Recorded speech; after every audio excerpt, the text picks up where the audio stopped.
All right. We are currently live. Oh shit. Hello! Welcome back, everyone. Oh my goodness. Hello, ladies, men, and non binary friends. Welcome to the first session of season 2 of Westerly Academy, the D&D campaign for Palestine. We are going to be playing some D&D for you today. And all the ad revenue that is made from this video, all the ad revenue made from this video for as long as the end of time, will be donated to Rowan's GoFundMe, which I have listed in the description below if you want to donate directly. And that also means any donations that you send to us through YouTube also goes directly to her GoFundMe. So in Palestine, there has been a ceasefire that has been violated multiple times. These people are still in jeopardy, in danger every day. And as the U.S., we are currently funding and supporting it. But we are supporting the people of Palestine here on this channel. So if you can even send $1, $5, forego a coffee this week, it will do wonders for this family. But even if you are just simply being here, watching us play D&D, that is still doing something. So this is a mini campaign. We will be having multiple sessions, so make sure to subscribe so you don't miss anything. And make sure to come back every episode because we'll be giving money to a different family that one of our players or I have sponsored. So thank you for being here. Are we ready to play some D&D? Yeah, let's go. Okay, cool. So, quick recap. Last year, our heroes spent their first year at Westerly Academy, the most prolific school for magic and mastery in the realm, when the deputy headmistress, Lazuli Lovibel, went missing. Akasha, Lexus, and Fadian banded together with their newfound friends to track her down, finding that the one responsible was the headmaster, Andragor Silverleaf, who had gone mad with greed, the gold stores beneath the school corrupting him completely. At the conclusion of season 1, he was apprehended and sent to trial for his crimes, and the new head of school appointed was our very own Lazuli Lovely-Bell. And the new deputy head of school being the bard teacher that you all know and love, Bernal Calante. Yeah. This is a surprise for our players. I did not tell them this. The pilot program of Westerly Academy, inviting not only students of nobility and royalty and status into the school, but rather including those of all kinds, all walks of life, has been a huge success, with students all around the region submitting applications. Over the summer, more potential students were invited to attend Westerly Academy, including those outside of nobility and power. The head of school, Lovely-Bell, traversed the lands accompanied by Bernal Calante and Kai Copperblade, previously the senior, now graduated and appointed as the student liaison for the school, to meet with possible students. This has led to some pushback from noble families whose children failed to make the cut, with murmurs of petitioning to return to the old ways of doing things. But so far, no action has taken place, and Westerly is thriving with its new student body. So, enough of me talking. At the start of your sophomore year, we're going to have a little reintroduction of your characters, and you can share a little bit about your journey thus far, how your characters are doing, anything you feel like you would want to share. And first up is going to be Lexus. All right.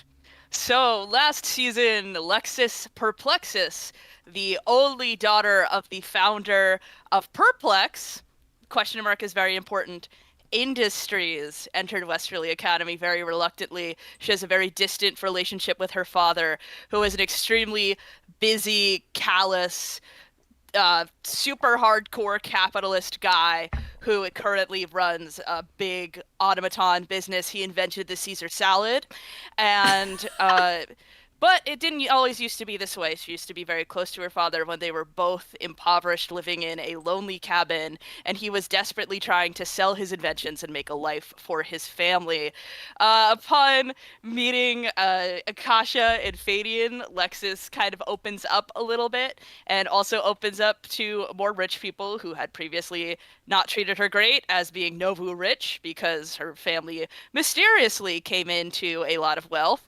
And eventually she feels trusting enough of Fadian and Akasha to tell them the real reason why they came into wealth, which is that Lexus's father, in order to provide for his family, signed a deal with a devil where he gave up his heart, essentially, metaphorically, to make his invention successful and to become rich enough that he could provide.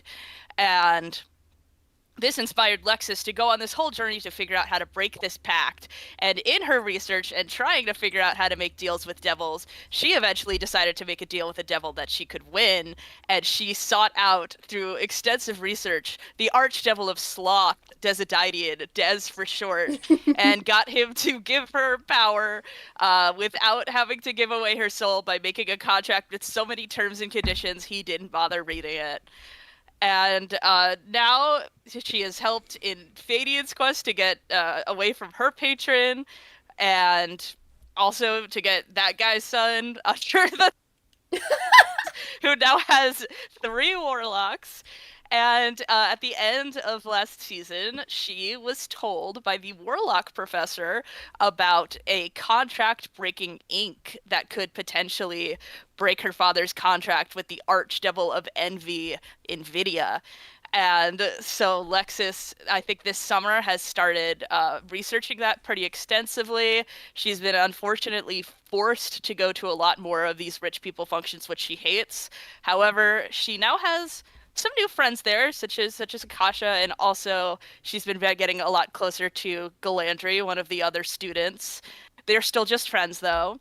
And I think also, most significantly, frustrated by the fact that she could not amend her contract for Des to give her more spell slots in a timely enough fashion, and inspired by the one dancing class she took last season, Lexus has decided to multi-class in Bard. So she's been taking a lot of Bard classes and is now a Warlock and a College of Eloquence Bard. Amazing, amazing. Yes, you have a conversation with Des frequently about the possibility of another spell slot, and he's like, I don't. It's just, it's not working, man. I'm trying, kind of. I mean, I thought about it. I mean, it's sort of been like kind of a passing thought, but like, can you like think about it harder and maybe, turn that thought into some action? That's just like not. Because that would be really useful, dude. Imagine if I had like 7 spell slots. You'd Be never sick. have to help me out ever. It would be sick. That would be sick, but then that would also mean involving like doing it, and like, I hate that. I like hate to like do things. Yeah, that's like the one downside of our like business relationship, I think, is the fact that you're really bad at doing what I tell you to do. I mean, it's like level whatever. Wizards, they get 7 spell slots. Bards, they get 7 spell slots. Maybe I'll just be a bard. Maybe, as always, I have to do everything myself. I'm still gonna get my little cheesy dusties though, right? Like you're not gonna bail on me, right? Yes. I still need you for Eldritch Blast. It's awesome, dude. Totally. It's the coolest cantrip that one It's could the ever learn. coolest cantrip. It's the coolest one anyone could ever learn. Yeah, being a warlock fucking rocks, dude. Yeah. Well. Cut. So, Lexus, as you study and pore over these ancient tomes to try to find more information about this pact-breaking ink, I would actually like for you to make the first roll of this season, and it is going to be 5 consecutive checks. 5? Yes. What kind of check? The first is going to be a nature check. Okay. What's my nature? I think it's bad. Okay. I have a 2 to nature. Okay. Okay, so that's a 13, so it's a 15 Okay, that's actually for the pretty nature good. check. Okay. 15's not bad. 15's not bad. All right. Arcana. Okay. My Arcana also isn't great. Okay, 12 plus 2, 14. 14, okay. Next is going to be another Arcana. Okay. This is 17, so it's a 19 Arcana. Oh my goodness gracious. I don't want to I'm jinx getting you, lucky. but I mean, for those that don't know, Lexus rolled a lot of ones last season, so Yeah, this is a I pretty did. decent start. Hopefully this is an all in one go. It's a new year. It's a new It's a new Lexus. beginning. Amazing. All right, give me another nature check, please. Okay. Yeah, oh no, my nature isn't better. I think I just rolled better. 16, 18? My goodness. That's crazy. My goodness It's the gracious. cheese dice. It's the cheese dice the rolling it brie. into the cheese tin. It's the brie. Okay, and then last is going to be a survival check. Okay. I think I rolled that. Yeah, I rolled that. Oh, I have a +1 to that for some reason. Okay. Oh, because I'm a bard. 14 plus 1, so 15. Oh my goodness, a 15, a 14, a 19, an 18, and a 15. That's pretty good, Lexus. Okay. So you find out 4 out of the 5 components of this pact-breaking ink. Okay. And for 2 of them, you know where to find them. Okay. So the first is the blood of the boulette, which can be found in the Underdark. The second is the scissors of shadow snipping, and that is unknown to you.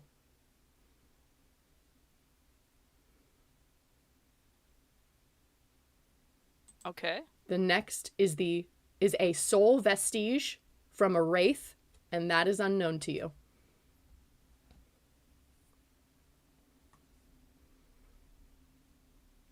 The next is a susser bloom from the Underdark. You know where that is.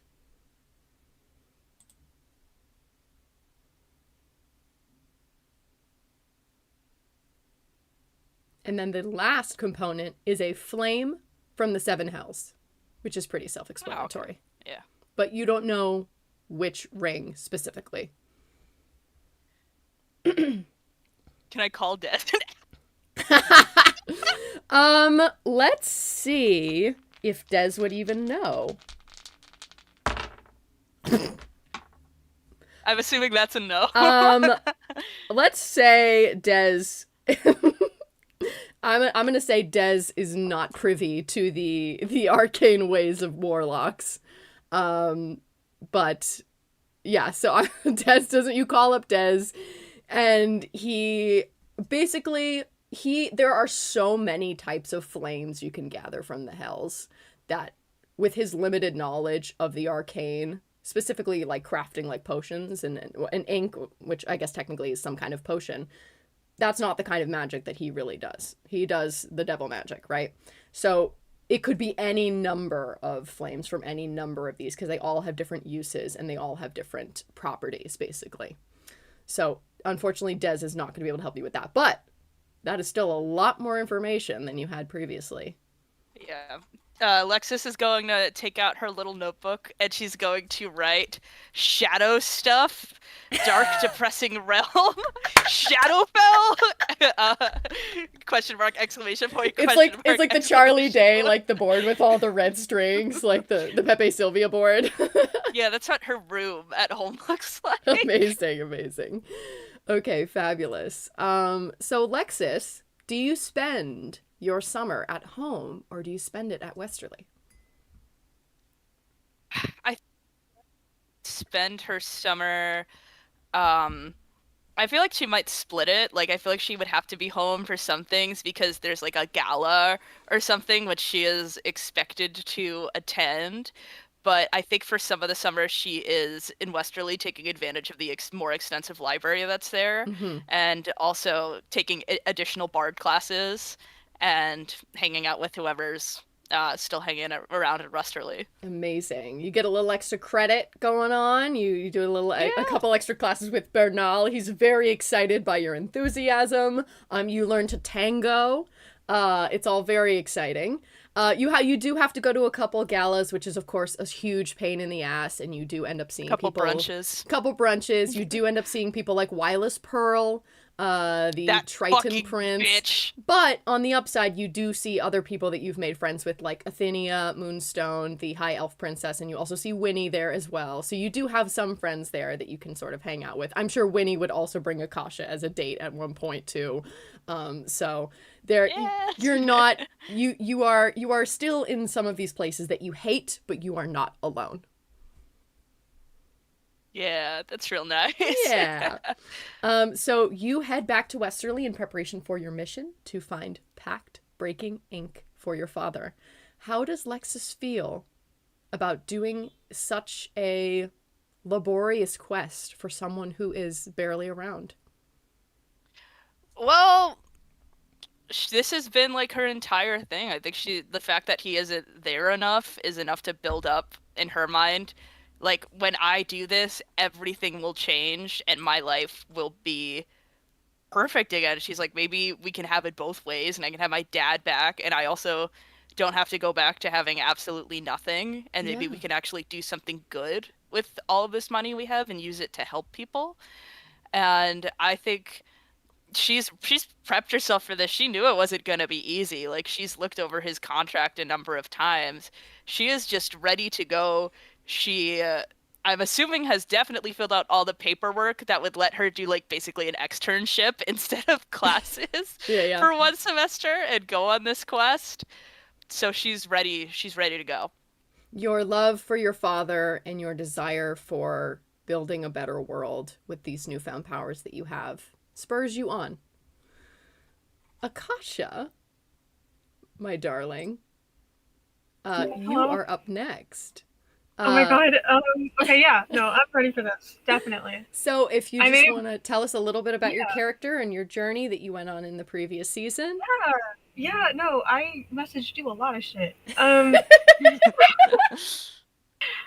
So hi, my name is Selene. I am playing Akasha Arania Tepish, who is the Drow necromancer daughter of Drow Dracula of Laudril.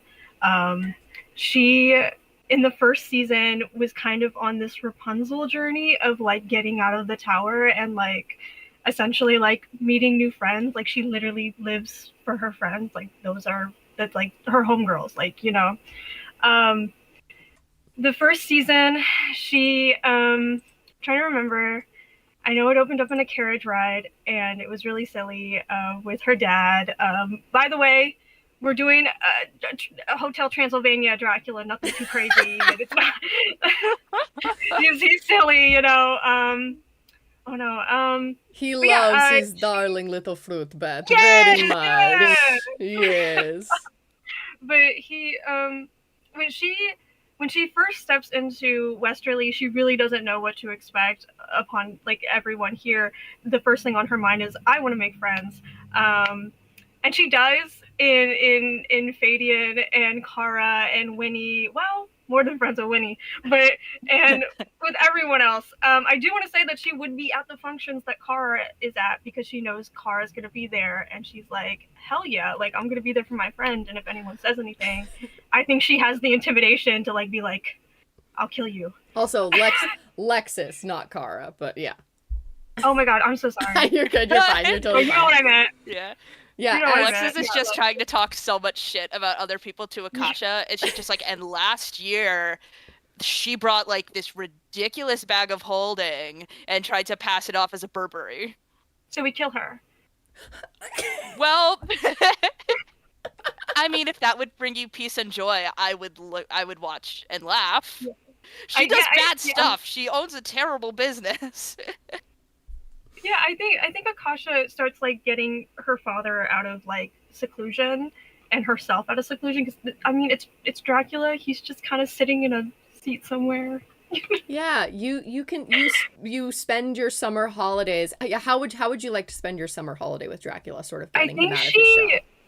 she loves her dad, so she's definitely going to be there with her dad. But she also loves her friends, and her friends are her family. So you guys get a lot of invites over to the castle. And you also like see her around. Like it's just like she's stalking you guys at this point. You like look, you turn around the corner, it's Akasha. It's like how does she know that you're there?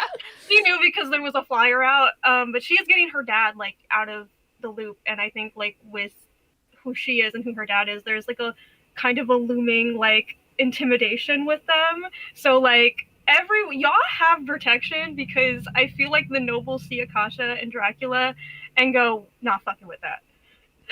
Not fucking with that.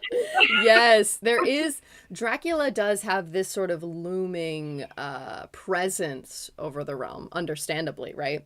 But Yeah. very few people know him the way that Akasha knows him, as this definitely like very soft, doting man with certainly a side of intimidation and killing every so often. One must sustain themselves, of course. But as you continue to be invited over to the manor, you guys end up seeing this side of Dracula too, as he sort of invites you into his home and welcomes you as his children as well. So he gives you everything you could possibly need for your travels, maybe a little bit too much. My darling fruit bat, are you sure you don't want to take one of the butlers with you? At least he'll help you carry your bags. No, it's okay. I can carry my own bags. I think I got this. Okay. I have complete faith in you, my dear. And if you should need anything on your travels, you'll know how to find me. And he gives you this charmed wax seal that basically sends letters to the castle instantaneously, faster than any mail service. So you can keep in contact as he knows you are helping Lexis with her journey to get the ingredients for this pact-breaking ink. Yeah, and like Akasha and Beladriel, they're both drow, and Beladriel lived in the Underdark for a very long time before coming. So he would probably be able to help a lot with Lexis in that. But I also want to add that Akasha, through being inspired with all of that happened in the last season of like taking down what is like kind of this tyrannical ruler, she has now taken up an oath with the paladins. Oh yes, that's right. She has taken up an oath against tyranny. I forget what the actual oath is called. My brain is like blanking on it, but it's the one that Brandon Lee Mulligan came up with. It's that. Yes. Yeah. So she has taken this oath. She now has like one slot in Paladin, and she is like, you know, instead of conquering, she wants to free people. You know, does that make sense? Absolutely. Yeah. No. That's. I think that's what I got. At the end of that season, she introduced Winnie to her ghost mom and Dracula, and they approved of her, and it was great. And so her and Winnie have been very lovey-dovey over this summer. Like, it's definitely like marriage in the next year, maybe. What's going on? Who knows?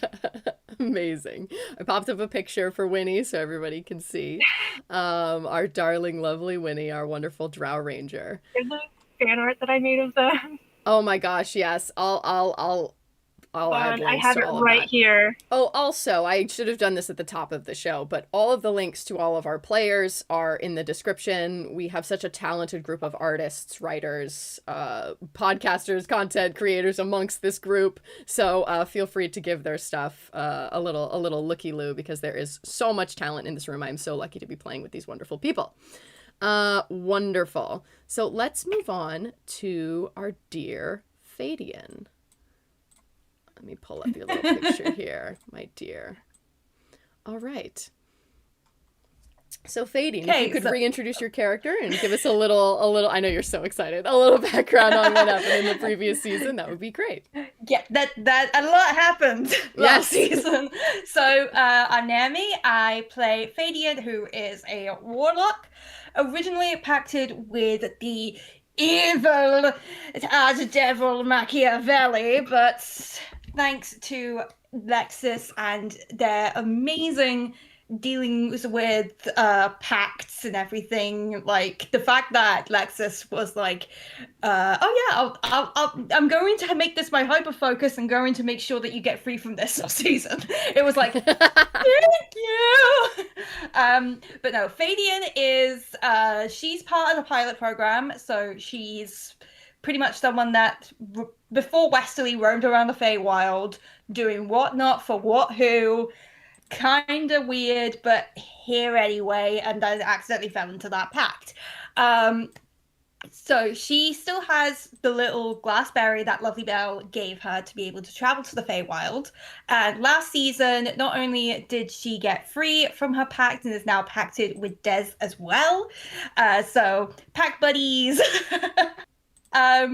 She also weirdly, unlike her, found friends and found love in Gongor, the half-orc, who used to work in the kitchens with his dad, Ogar. I believe it's Ogar. He's now joined the group under the pilot program as a fighter. Oh yeah, and Fadian's also reluctantly a werewolf. That happened. Oh yeah. So did you choose at the end to not receive the cure for lycanthropy? I think so, yeah, because we had the wish that she got, and she only wished with the pact, so she didn't wish anything with the lycanthropy. So it's still there. It's more like it's more like, you know, like with diabetes where you've got to like have the sugar level with the glucose and everything. It's like that. There you go. Amazing. All right. Comparing werewolf to diabetes, I'm sorry. I know, I'm like, you know what? It's all good. So as you spend your holiday, where you spend all of your holidays at Westerly Academy, is there anything specific that Fadian and Gongor do during their summer break? Anything with Ogar? Anything with Papa Ogar, the head chef at Westerly? Well, Fadian gets very close with Ogar because it's the first kind of like family member that's like been so kind to her and everything. So they do a lot of baking. She helps a lot with like the stock retake because obviously with working in the kitchens and everything, they gotta do a load of stock over the holidays. But the main thing that Gongor helps is last season, Fadian said that she wants to find her parents. She has no clue who her parents are. She ran away when she was very, very tiny, so has like no memory of who she was before she started gallivanting in the Feywild. So a lot of trips have been to the library to try and find anything, talking with the teachers, and just really wanting to know who the hell she is. But all the while, she and Gongor have had a lot of very cute dates, very cute outings, very much around the school, because they're like, we don't want to stray too far. But a lot of them is just like by the lake, having loads of picnics. And there's many a time where Fadian's like, is he going to propose? Is he going to vote? No. Is it? No. Amazing. You guys spend a like, lovely... It's very close. You guys spend a lovely summer between study dates and date dates, trying to learn more about your parentage. Can you actually give me a history check, please? I will. I got +1, so this is gonna go poorly. Don't bring... Yeah, it went poorly. Don't bring that energy. No! Oh no! First nat one of the game! And it had to be me because I had a not good, terrible time. Oh no! No, Okay. I enjoyed Sorry, D&D. I cursed you. No, let me make the statement. I love D&D and I love playing it. Like my character Fadian last season when they were having the journey was not doing well at all. That's what I want to make clear. It was a lot of oh no rolls. Yes. So I will say this, even on a nat 1, because this is something that has happened and it is in your memory, your recent memory, right? You remember on orientation day, your first day at Westerly Academy, Lazuli Lovely-Bell, the then deputy headmistress, now head of school, said something about being very glad that you were here because you could bridge the gap between two worlds. the two student populations, those of nobility and those not. And while you didn't think much of it at the time, you're brought back to that conversation and you can't quite shake it.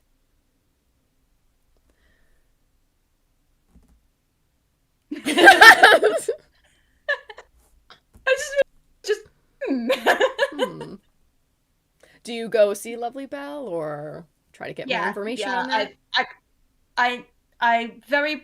Fadian's learned a lot in her first year of Westerly, so she actually knocks on the door. Amazing. She's, hello, Fadian. What a delight to see you again. Hi. Hello. Can I help you with anything? Gosh, I don't know why I'm so nervous. It's fine. It's fine. Take a seat. Have a seat, dear. Oh, thank you. Oh, you have mints. I love mints. Help yourself. They are Feywild mints, so they do have a bit of a punch to them. So they're the ones that have got the peppers in them. Yes, the red scale, they burn scale. the back of your throat. I'm sure you'll be fine. Yeah. I've had them before. They're just spicy to me. Anyway, I wanted to ask something. You remember first day of orientation when I first came to the school? Very different back then, a little bit not like this. You mentioned something about me being a bridge between two worlds. Yes. Which worlds exactly? Oh, that of nobility and that of not nobility. Is that it, or is there more? I mean, I personally thought it was people of this world and people who like to be in the Feywild, but no. I feel like there's something more. And she kind of studies you. Insight check. Roll an insight check for me. Well, that's a 12 plus 5, so 17. She is struggling to understand your misunderstanding. I'm going too autistic for you. Okay, let me just break it down. I want to know who I am. And I don't know if you know who I am. Not just Fadian, the warlock that was once pacted with stupid Machiavelli and is now pacted with the Coolio Des. Like, who was I before that? Ah. And you see the recognition kind of comes on her face and she goes, as a teacher, I certainly must say that you can be whoever you may want to be, but now I am understanding more of what you are looking for. I had no idea, Fadian. I'm so sorry. Some of the children at the school elect to emancipate from their parents. I assumed that was your case. Your mother worked in the court of Grangrove, where I came from before. You knew my mother? Yes, she was, sorry, she,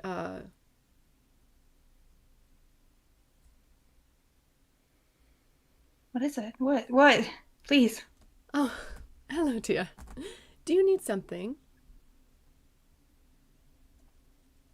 I was here. I was asking you about my mother. Oh, yes. Yes, I knew your mother. She worked in the court of Grangrove. She was, Yes? I'm sorry, Can I do an Arcana check? Absolutely. Absolutely you can. Oh, come on! I'll give you advantage because you clocked the... I'll give you advantage for that because you did... There... Come on, the 2 nat ones in the first session. Let's roll again. Okay, this one's a 19, so plus 4 is a 23. There is absolutely... Thank you for the advantage. Yes, of course. There's absolutely there's advantage working here. There's certainly advantage working here. There's absolutely magic at work here. There is some kind of, you don't know quite if it's like a charm or if it's a deal, but for someone like Lazuli Lovely-Bell, who is half fae, to be bound to either silence, secrecy, or perhaps having her mind wiped of your mother almost completely is incredibly powerful, and what you sense is very ancient magic. But because of that nat one, I would say it would be very difficult to quite decipher what is happening here. Miss Lovely-Bell? I'm sorry, my dear. It escapes me. Which court did you say it was working in? Grand Grove. Grand Grove. Okay. Yeah, So you can do a history check on that if you'd like. Yeah. Firstly, let me make some notes. Yes, absolutely. I am the D&D player that makes notes. I love it. And as a DM, I love it. So okay, she history. Mm-hmm. Yeah. So the exact words from Lovely-Bell were that your mother worked in the court of Grand Grove. And I got a 17, so +1 is 18. Yes. History. So Grand Grove is an elven kingdom in the mountains, led by Liege Finley. Liege, Liege, Finley, Fynley. Fynley. Okay. Elven Kingdom.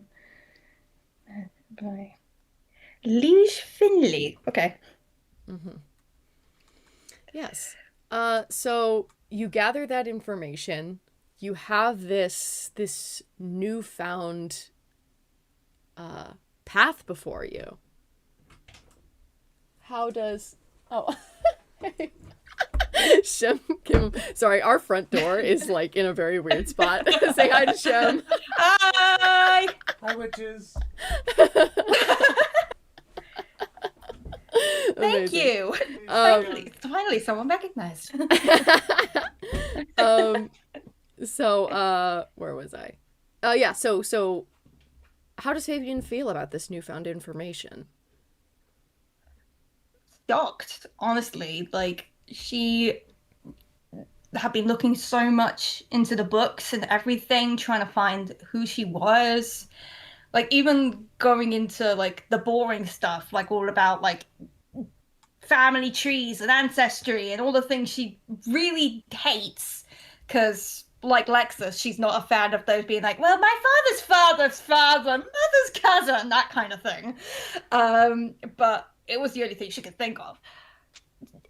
She has a valuable lead to maybe the existence of one family member. B, it being her mother. And C, there's something fishy going on. And another mystery to solve, gang! Woo!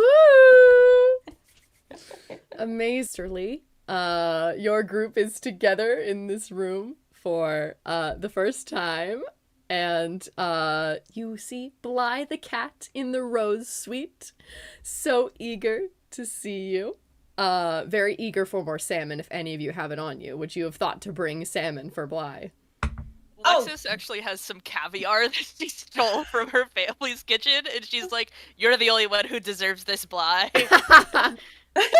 Bly, like, purrs in your lap and, like, eagerly laps up the caviar from the little offering ring that you guys have for her. I was going to say that Fadian and Gongo probably caught a load of salmon over the holidays, so she has kind of like a little tin of it ready for the cat. Because, I mean, like, she's probably been the one to stay over the whole summer. Mm-hmm. I know that people have been coming in and out, so probably it was on Fadian to, like, care for Bly. Amazing. Most of the time. Yes, you and Bly have grown very, very close. Yeah. She's lost that paranoia from the first instance of meeting the cat. How do you guys all catch up when you get back into your rose suite? What's up, bitches? No, I think Akasha just like tackles the both of y'all to the ground. Yeah! Give a big ol' hug. Akasha, you saw me literally last week at brunch. I know, but my friends. Let's raise our back together, yo! Yeah. Amazing. Do you guys catch up on all of the newfound information that you have, Lexus with the pack-breaking ink and Fadian with your family? I mean, I think I've been talking, if I've been researching this over the summer, I think I've been discussing it with them periodically, like when I've seen them when I've been at Westerly, and I've been like seeing Fadian when I've been taking bard classes and researching, or Akasha when like I've been seeing her at the functions. So the brunching. Yeah. So unfortunately, Des kind of, I don't even know what I expected, but he did not know what flame I needed to get from which ring of hell. So currently, my only solid lead on where to go to is the Underdark, where 2 of the items are. Oh, Can my father's from the Underdark. Wait! That's awesome! Yeah, well, I mean, I don't know if my mom is, but my father, he could bring you carriage drawn there, but I would be careful in the Underdark as a non-drow. Just Okay, well, I mean, I've done a lot of, drow research, and that definitely seems to be the case. There's a lot of different treaties, though. I think maybe I could convince them I have diplomatic immunity from something. Yeah. I mean, ultimately, they are lawful, even though... Just be careful, I would say. My father tells me some really negative things about that place. I mean, I've heard stories about the Duerden family, so that's all I need to know. Something about a ban ray, I don't know. Yeah, there was the whole thing about them wiping out a whole family is there. Is it possible for Fadian to roll to see if any of the ingredients are located in the Feywild? Oh, yeah. Absolutely, you may, yeah. So, would that be survival or history? I will let you choose between either nature or arcana. Nature or arcana. I roll high on arcana, so let's go with that. All right.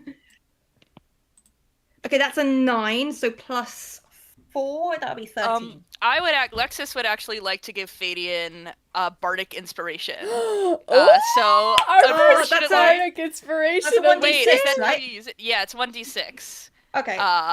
Sorry, I play a bard in another campaign, so I'm very much attuned to it. So bardic inspiration, so that's a 5. So that would be 18 overall. Oh my god, I cannot believe you fucking asked that. Yes, in fact, there is one item in the Feywild, the Scissors of Shadow Snipping. You are familiar. Lesbian. Did think that. So I thought that was gonna be in the Shadow. The Fae are so pedantic. So, do you know how hard Fae legalese is? Yeah, because you can't say your name. You can't, first of all, you can't say your name. Second of all, everything has its literal meaning unless they don't want it to have its literal meaning, and then they have its figurative meaning. It's all wordplay. It's all, was this past tense or was this present tense? Oh, you said always, so you're wrong. Ugh. At least devils have, like, defined systems. Devils have case law. Fae jurisdiction is just, well, you just do whatever's funniest in the moment. It's basically going into it. You basically enter the Fae and you expect it to know the place that sends you mad. Like, it's a lot of bureaucracy, red tape, so much pedanticness. And more often than not, there's so many forms to get this form, and then a form to fill out to get this form, and then a form to fill out this. There's a reason why a lot of people do go mad because of just venturing into the Feywild. Oh yeah, and don't even get me started on the form scams. The endless forms, and then you fill out the forms, and then they send you more forms, and it turns out those were the wrong forms because actually it's a scam by a Fae who's keeping you in torment eternally for their own entertainment. We cut away from the legalese. as gripping as this is. As gripping as this is. You would know, Fadian, that the Scissors of Shadow Snipping are a very, very rare item that one can purchase from either a merchant or some sort of like menagerie. But essentially the purpose of it is to clip someone's shadow from them, from any humanoid. So it detaches their shadow. Now, this is an item that I guess would be akin to... It doesn't have as many, like, practical uses. I would say it's more of, like, a flex of power or of influence, right, at this point. So we're gonna be Peter Pan. Yes. They Oh, just yeah, sell it's that on the literally Peter Pan. street to forcibly strip away someone's shadow? You'd be surprised. It is the Feywild. I mean, they had a whole witch-like carnival where if a random dog guessed how old you were, you could win an anchor. Yeah. So if you detach someone's shadow from them, it is a curse on them. They become like a cursed being. But in the Feywild, there are so many other ways to curse people. For a lot of these these beings that own these scissors of shadow snipping, it is more of like a status symbol, a flex. A symbol of the old ways that aren't really... It's like a Blue Peter badge. It's one of those like really bougie antiques that doesn't really look cute or do much, but it's worth a lot of money because it's super fucking old. And it is quite powerful, but considering things in the Feywild. Yeah, it's basically like a token of I am amazing and fuck you for not having it. So basically, we go to Feywild the stuff. Feywild, we find a merchant, and we buy the equivalent of a Birkin bag? Like a vintage Birkin bag? I wouldn't say it's a Birkin bag. I would say, those kind of like weird fuzzy creatures that some people have hanging off their bags with like the weird eyes and the... I think those are called lafufus, but anyway. A lafifi. It's called a lafifi. Yeah, it's very much like that. A la boo boo F. Amazing. Because it's D&D. A fey boo boo. Fantastic. Well, that shouldn't be too hard. I mean, Faden, you know where there's civilization in the Feywild. I mean, yeah, it's pretty much steal my dad's card. You say that I will present the card and they will snip it in two and be like, "Where's the cardboard?" Damn it, you're right. Ugh, the Fey are so pedantic. They are. You got to be very Akasha selective has, like, with your words. an insane amount of generational wealth from their dad.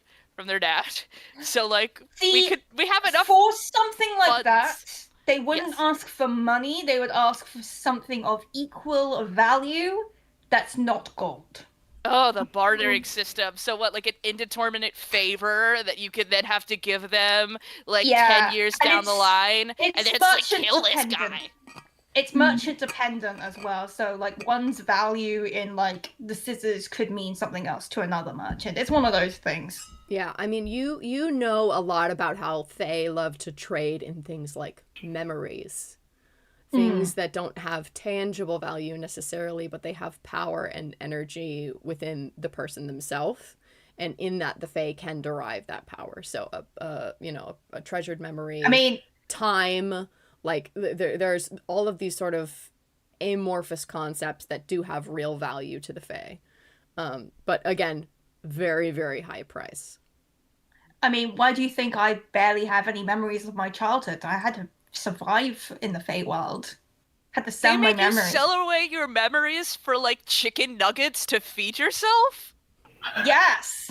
You'd be surprised how many chicken nuggets a childhood memory can get you. I feel like you were being stiffed. That should be like a scraping your knee memory. For like a 6-piece chicken nugget. As you say, it wasn't 6-piece, it was 20. As you say, 6-piece chicken nugget, Galandry, Sky Meadow, walks through the door. What is that I heard about chicken nuggets, my darlings? Hey, Galandry! Hi. Hello, my dears. Nothing. We were just thinking of ordering, like Castle Dash, maybe. Where the messenger ravens bring you the food. Oh, yeah, the kangaroo. Kangaroo. Yes. You know that stuff will absolutely tear through your system. Gongor actually helped me set up a greenhouse. We have a lot more healthier, fresher, more delightful options. I've grown a lot of them myself, if you are interested. Yes, please. Yes, please. Absolutely. Because Adrian loves gardening. She loves plants and loves sunlight. Amazing. I'll say, too, you've probably helped Galandria at some point with this thing. Do you think Fadian would have a green thumb, or do you think she would sort of, like, Stay Oh, away from me. she would absolutely have a green thumb, mostly because that's Love a keeper him. right there. I love him. But mostly that's just sort of like to learn the different plants of the Feywild, to know like which ones are safe and which ones aren't, which ones can I eat, which ones would basically kill me. Hmm. But there's definitely like some with like alchemy, so, and that kind of interest in that and to make things. Amazing. So Galandra says, she goes, I was planning to have a little soiree tonight, if any of you would be interested in attending. A back to school party? Hell yeah. A little welcome back. Oh, We're all going, right? Yeah, I guess. But I was thinking, we also have to leave soon for that thing. But like, I guess that wouldn't be till tomorrow. So I guess we can go, and that would be awesome. Party first, duties later. That's how we roll. So Akasha's definitely like tapping Alexis's shoulder and is like, it's like trying to push you. So oh yes, we should go. ask people for dates. Yes, Akasha. Just yes, shove Alexis forward. I had Galandra roll insight. She is a wisdom-based... Oh, she's a druid. She's a druid. She's a wisdom-based character, and I rolled an 18 on the die. I won't tell you exactly what the number is, but it's pretty fucking high. What does Galandri see as Lexis pointedly avoids her invitation? I think... Well, the underlying current is that Lexis has a crush on Galandri and is in deep denial of it, but also she does not want to get anyone else involved in kind of her dad's shit besides a lot of the other people. I think because she's still, in a way, protecting him. Because, it's an open secret that he made this deal with the devil, but it's not actually something that's known. And I think also she doesn't want to get anyone else involved in this dangerous mission. So what part of that reads to Galandri? What part of that does she see? That she's hiding something, I think, would be mostly it. You gotta give me a little bit more for something. Okay, it's like a 23 that she rolled. So yeah, it's a 23 that she rolled. I'm just trying to think about how to distill it. I mean, I guess probably, like, objectively, the thing that would read the most is that Lexis has a crush on Galandri and is in deep denial of it, and also maybe is going on this dangerous mission. If you would like... Is hiding something about this dangerous mission. If you would like to make an insight check on Galandri, feel free. Oh, can I do that too? Yes, absolutely. If anyone would like to, they absolutely may. God. Oh, my wisdom. For the moment.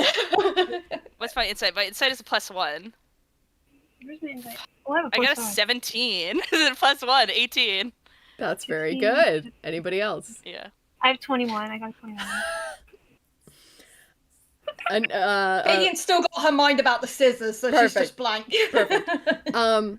So Akasha, you read a combination of like a little bit of like haughtiness from Galandri, of like she sees right through Lexis, but just a tinge of that, just behind that layer of kind of pride, is a tinge of hurt that Lexis would neglect her invitation. Sure. Can I like relay this to Lex? Can I try to? Lexis, Lexis, you just get the haughtiness of it. You can relay what you want, but she is right in front of you guys. I think Akasha is gonna pick up on this, and we all know Akasha as the fairy tale reader, as like the princess gets the prince gets the princess type thing. So she's definitely gonna be like, she's utterly romantic. She is such a romantic. It's like she's like the most romantic person you'll ever meet. She definitely kind of just answers for Lexis and goes, she'll be there, and I think you two should save a dance for each other. I agree. I second the motion. And what are your thoughts on that, Lexis? I'll be there.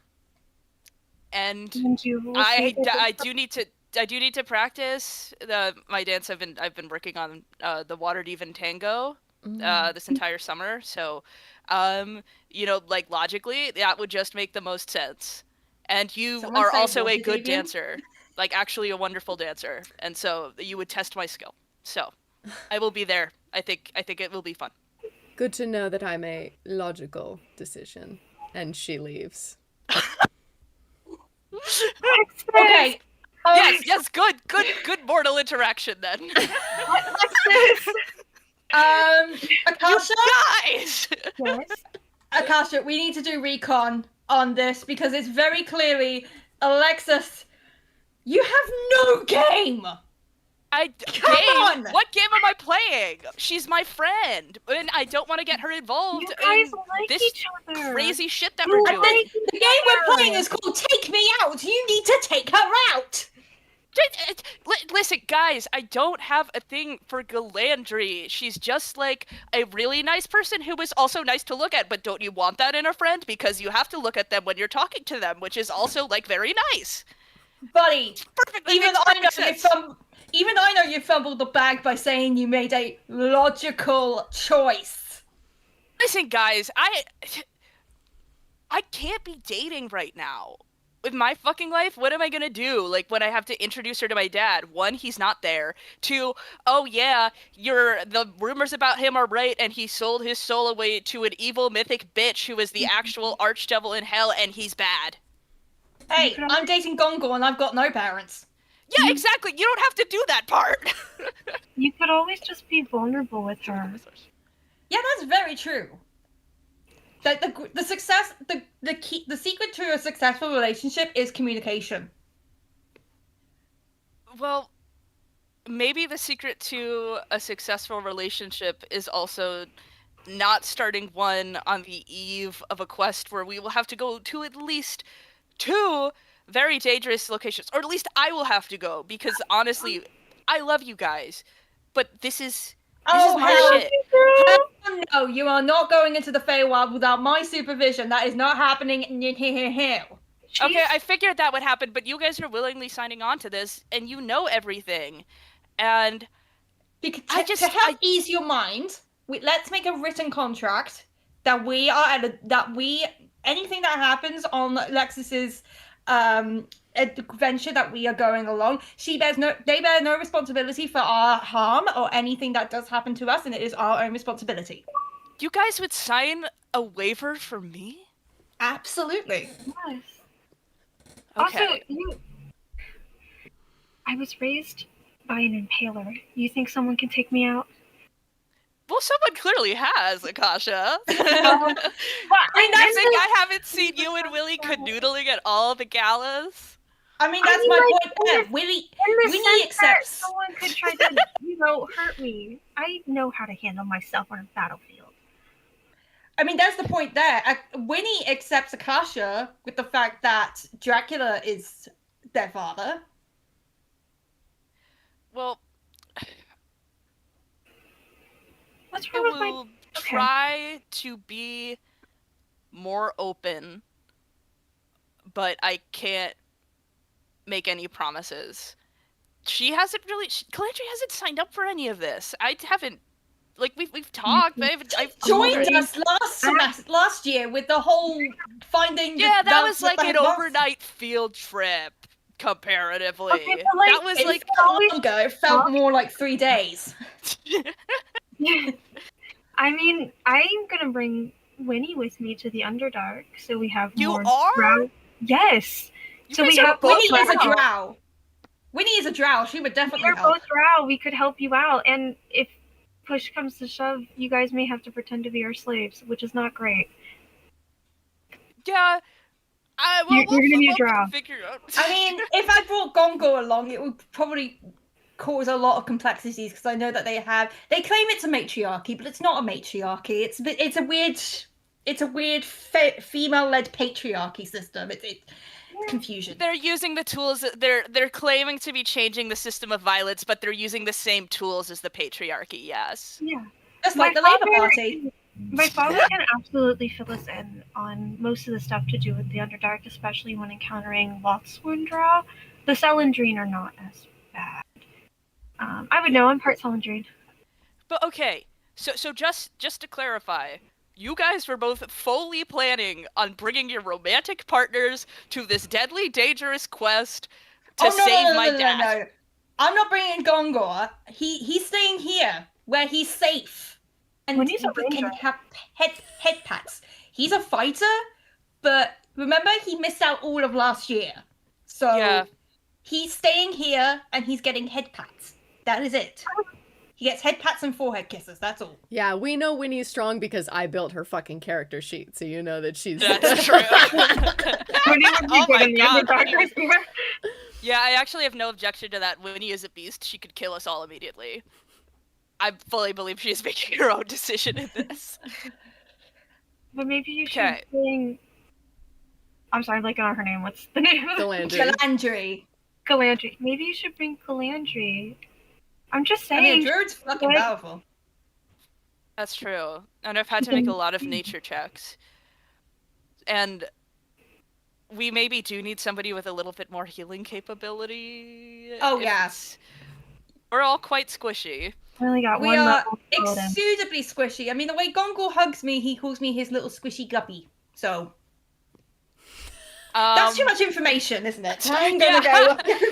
I lost my train of thought because I was processing that for a moment. That's got to be one of the worst things I've ever heard, Fadian. I'm not gonna lie. Look, a lot has changed for me for last year, okay? At first, I would say caution to the wind. Now I am like caution incarnate, okay? Right, because you're protecting Gogar, and that's also what I'm trying to do, protecting Galandry from all of this nonsense, and also from Additionally- dating me. I'm But at kind the of same I'm kind of time- difficult. But I know Gongor. Even if I say stay behind, he will still come anyway. Because what? He cares about me, he cares about you, he cares about everybody in our little Rose Bros. He is the caring kind of guy. And if someone really cared about you that way, I know ain't gonna stop them from following you into the dark. Okay, That sounded creepy so on paper, but you know what I mean. I understand. Well, we are going to follow me into the Underdark. Exactly. So just again to clarify, Akasha, you're bringing Winnie to help us navigate the Underdark, and also because she will terrorize anybody who comes I can against bring us. my dad too, because he knows the Underdark better than anyone I've ever known. And he's the only Okay. guy besides Winnie. We could use that expertise and He's a Fadian, vampire. you are telling Gongor not to come, but Knowing him, he will. so in effect, you both are bringing your romantic partners on this quest, leaving I me don't as the want fifth wheel. to. I don't want to, but he's coming along anyway because I But know that him. is the effect. So, okay. I bear no responsibility. Okay. I bear no liability for his decisions. Okay, I love him, Well, but he's impulsive. yes. Well, therefore, ergo, if you both are bringing somebody, then technically I should also get to bring somebody.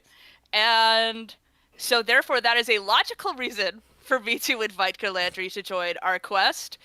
And As long as you don't call her a logical choice again. I won't, because also that was kind of a dick move even for a friend. But Yeah. maybe You think? you know what? I'll never hear the end of this. We No, could use no, somebody you with won't. nature experience. And I like hanging out with her. And you know what? Maybe it can be just in a friend way, and maybe it is in a more than a friend way, and that thought scares me. But you know what I don't have to do? Unpack all of that right now. I think That's maybe what multiple sessions are for. But I think you guys are right. I think I can at least open up enough to tell her about the quest, to tell her a little about the quest. Maybe not. No, but it's ethically better to tell her literally everything. Because then she knows what she's signing up for. Look. Here's what we're gonna do. You're gonna do it at baby steps level. So just bit by bit. You don't have to go immediately like full freight train into this, but enough that she knows what's going on and that she's aware of what she's doing. They're baby steps, but they're still little steps forward. They're not much, but they're still little steps forward. Okay? Okay. That does make sense. Okay. I've learned over the summer. How do you guys get ready for this party? Oh, we all know how Akasha's getting ready. She pulls out the big, like, goth vanity. Right. The vanity of holding that just keeps going and going and going and going. It's like a TARDIS. It's bigger on the inside. No, she's fitted up. She's got like, I think she's wearing a red dress this time because I'm using a red one. And she's got like that like full like romantic goth red dress, corset, like long skirt. Like she looks like a baddie, and she's absolutely trying to force some of her clothes on you two. Unlike last season, Fadian's absolutely taking it on because she, as well as over the summer, she made a lot of her own clothing thanks to a lot of the supplies from Ogar, just getting her a lot of fabric. So she made a lot of clothing for him, Gongo, and herself. And her wardrobe has improved, so she has more than 3 t-shirts. Amazing. So what is Fadian wearing on this night? Well, she has like this kind of handkerchief bottomed dress on with like it's a nice kind of lilac purple so it's kind of like an adventuring sort of gear, but it's also really, really nice with like a brown kind of belt around it. But she still has like kind of like, anyone remember jeggings? Kind of that underneath. Scully represents still for the grunge core. I was screaming at the idea of fantasy jeggings. This is me. But yeah, it's kind of like nice handkerchief dress with the brown belt, jeggings underneath that are like this dark blue, and like ankle boots. So it's like nice. She's kind of getting more into like feminine styles, but at the same time it's still her. So like there's an evolution to her. Amazing. There's layers. Yes. Fantastic. And she loves a layered look. Layered look, yes. Lexis begins to put on the same thing she kind of always wears, which is a very utilitarian, like black and purple, like maybe with some gold trim, like doublet, tunic, little boy outfit thing. And she's like, little German boy, little Renaissance boy. Like not with the pants, but like little kid's boy. Kind of. No, little German boy, don't go into the D&D class. Amazing. So this is like you're not dressing up. This is kind of a typical Lexis go-to. Yeah, well, she doesn't really fully know how to dress up great. So she like just is wearing her comfort outfit basically. Amazing. And does Akasha do anything to stop this little German boy? She's not letting this slide. She's not letting this. She's like, I had my father tailor make this for you, and it's the most elegant suit you've ever seen in your life. It would make any butch lesbian cry at how elegant it is. Oh my god! This is amazing. Oh my god! I don't know. Are you sure I won't be like overdressed? Or anything? You're saying this to Akasha? I was also gonna say that, but I didn't want to come off rude. Lexis very graciously takes the suit and changes into it, and is like, "Oh my god! Like this is awesome! I feel like I could win a case against Osmodius." Yeah, it is this sharp, like black obsidian suit. But as you sort of turn in the light, it shimmers into like slightly different, like a deep setted like rainbow-esque, where it's almost like but you're gay. like fish-like. I was gonna say Walking gay. But it's not ally. But it's not. But it's not like gaudy, like, oh, we're wearing a red, orange, yellow, green, blue, purple suit. It's like, it's very much a black suit, but the sheen of it almost like, I mean, obviously like an oil slick is not like fashionable, but it like shimmers in that way where you can see the colors layered underneath the fabric. It's this gorgeous, gorgeous fabric from one of Dracula's tailors. Akasha thank you so much. I have to do your dad's taxes at some point. He had Akasha, he's a landowner. It's the rules of the realm. Yeah, You Akasha, collect taxes from my dad? your dad can't be tax evading in this climate. That's not cool. Says who? I dare them Says to challenge everyone. I dare them to challenge us. Amazing. Well, then I will help him get involved in the municipal road building himself. I don't know of if we his should be own collecting volition. taxes from Dracula. You guys head to the party. All of your favorites are there. Let me pull through some for the audience so we have some visual. So we have Athenia Moonstone, High Elf Princess, and Bard Student, who you have been spending more time with, Lexus. Yeah. And then her partner, Bugsy Kirkknuckle, the Goblin Artificer Wizard. He's one of the few multi-class students. So you also Akasha, you have had many classes with Bugsy, dear friend. Galandry, obviously. And Winnie, our wonderful Drow Ranger, amongst others. Kai is also making an appearance, even though he doesn't technically go here anymore. But he doesn't even go here. He does work at the school. He has graduated, but he is still a dear friend of yours. And then a few other sort of students that maybe you don't know, but Galandry's circle is very wide. She has a lot of friends, but most of the people that she interacts with are people that you enjoy. So what do you do as you, Gongor is there as well. And, I was like, I'm forgetting someone. I was like, I know I'm forgetting someone. So Gongor is there as well. So what do you guys do when you arrive? Well, guess who I'm making a beeline to? Yeah, it gives you a little kiss on the forehead. Gongor also, even though he's not the most studious type, he has been doing his best to find information for you about Grand Grove and the court and any of the histories that he can find. You are... it's the least I can do. I mean, I'm not as smart as you, but I did find some stuff. Well, you are smart. We're working on a self encouragement. Right, yes. Okay. Yes. I am a strong, capable man, and I am very smart. Yes. Yeah. Well done, honey. There you go. Thanks. Now, let's not have any kind of doubt in your mind because you are awesome, all right? You're awesome.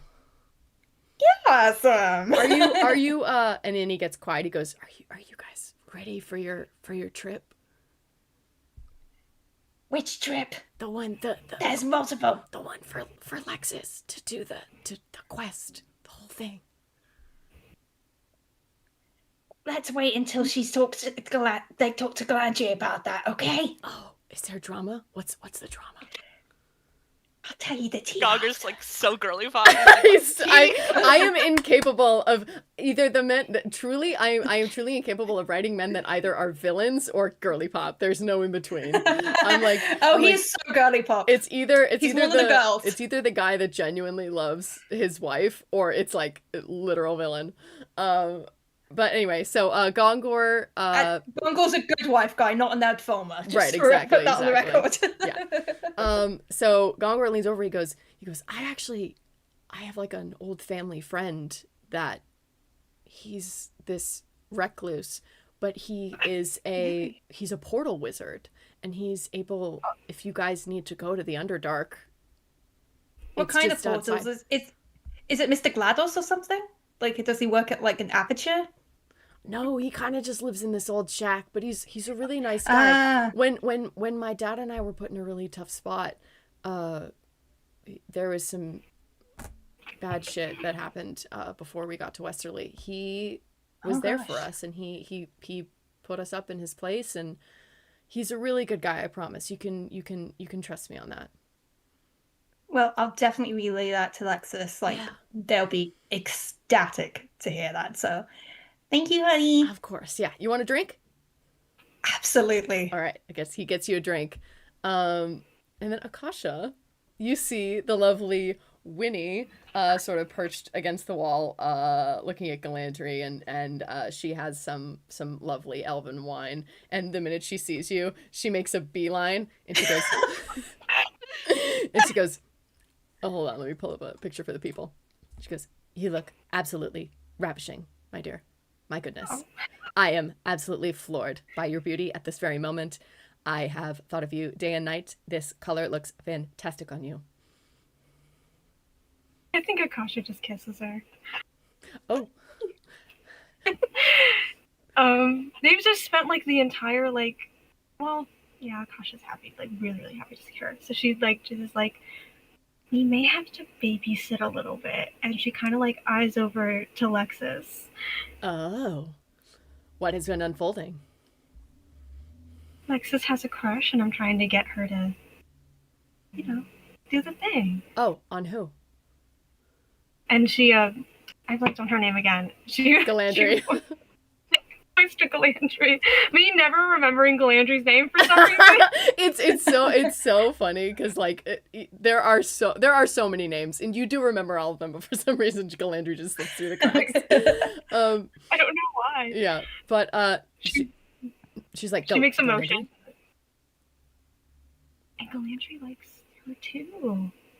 Oh, that is most interesting. I shall do my best in this situation to create the proper outcome. But I got Lexus this new suit. It looks phenomenal, and we have to like them together, right? Oh yes, Lexus looks quite dashing. Is that? I can't. It's like a black suit, but it's also like kind of shimmering and cool. She looks like a for the fish. gay. Yes, for the gay. For the, our flags in this fantasy world, resembling pride in a place where being queer is totally normal, are exactly the same.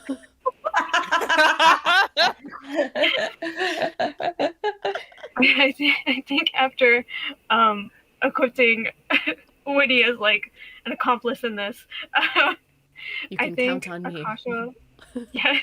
Akasha walks over to Lexus and like puts a hand on the middle of her back and starts Lexus guiding has her. been pointedly avoiding Galandry, I would like to say, because she's too nervous and immediately went to talk to Athenia and Bugsy.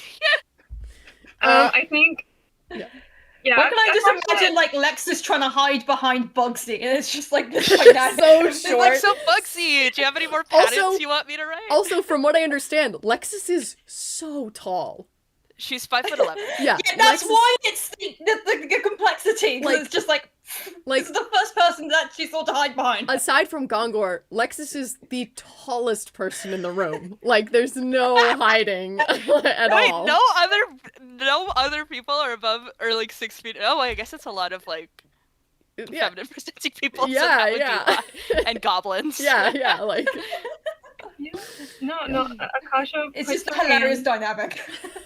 Akasha puts her hand on the middle of Lexus's back. She kind of like nods towards the two that you were talking to, and like it's like a little curtsy nod, like an acknowledgement, like, hey, but I need to like grab her and go. Like, yeah, for a sec. like, and then she kind of just starts leading Lexus away, and she's like, so the dance that you promised her. Dude, I don't know. Like, she's probably so mad at me too for like that stupid thing I said. I can say for sure that she likes you, and she starts leading her to Galandry. I got it this time. I hope. Galandry, yeah. Galandry's chatting with like. I'm gonna send you like a letter in the mail of like Galandry and then the pronunciation underneath, so you have it, so you can just reference it every 5 seconds. The Westerly Academy pronunciation guide. Just her name that I never. Little glossary. Amazing. I was gonna say that Galandry's probably gonna be talking with Fadian and Gongor at this exact time. Yeah. Okay. Just kind of no! They're not saying anything that you know of. Amazing. You see Galandry throwing her head back in laughter as Fadian says something funny, and looking ethereal and beautiful as you approach. And then Galandry... So I said, well, that's a katana. my god, you're such a card, darling. My goodness. And then she catches eyes with Lexus, and doesn't say anything. She just stares at you. Hey, Landry. What's up? Oh, are you talking to me now? Is that a logical decision? Look, I'm sorry that I was hurt and distant with you. I think I was just trying to hide the fact that I was actually really excited to go tonight, and in particular really excited to dance with you. And I hid from that emotion, and that was not cool. Particularly not to do to you, who is somebody I like and respect a lot. And also, you look amazing tonight. I really wanted to stay mad at you for a little longer, but unfortunately you hit all the checks on my list, so... Do you like writing lists too? Darling, okay, darling, I must stay organized with all my gossip somehow. She extends a hand to her. Lexus takes her hand, and I guess they're gonna go into a Waterdeep tango. Love! I'm gonna ask you to do a... You're gonna have advantage. Okay. Because she is already, like, pretty excited. You're gonna add your charisma roll, and then your proficiency bonus to this roll. Okay. So, okay, what do I have for charisma? Okay, so I get, like, a +7 to this roll. Hang on, gang.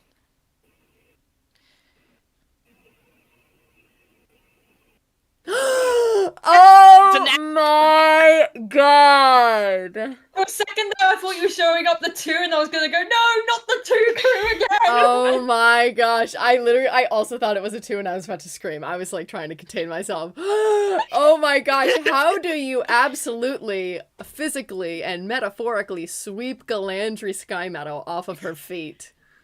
So, Lexus has been, very into the dance as a way to express her emotions. So it's this very passionate tango. There's a lot of spins.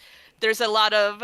She can actually somehow throw Galadriel into the air and then catch her using, like, the techniques. Even though she's not strong. On a nat 20, I will absolutely allow it. Yes. I'm thinking of the tango from Addams Family Values between Gomez and Morticia. Yes!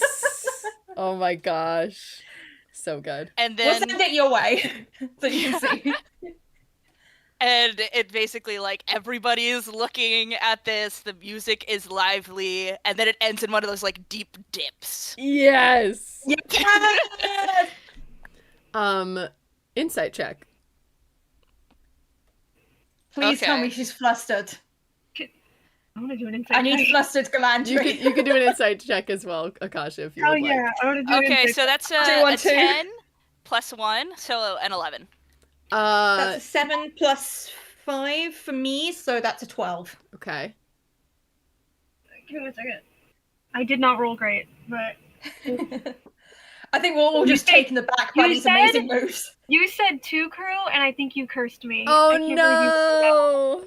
But it's fine. It wouldn't be too insane. That's so funny. It would be like 7. It's not that that bad because I have like a +5. So 7, Lexus got 11, and then Fadian got 12. Correct?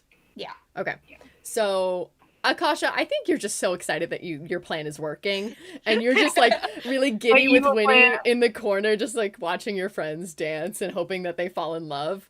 And Lexus, I think you were so focused on the dance and getting it right and impressing her that it is kind of hard once you've come out of it and your adrenaline has spiked and you're sort of trying to like gather yourself a little bit. You do see that she is blushing, but you can't really read it behind that. Galandry is very good at hiding her emotions, and she's not giving anything away right now.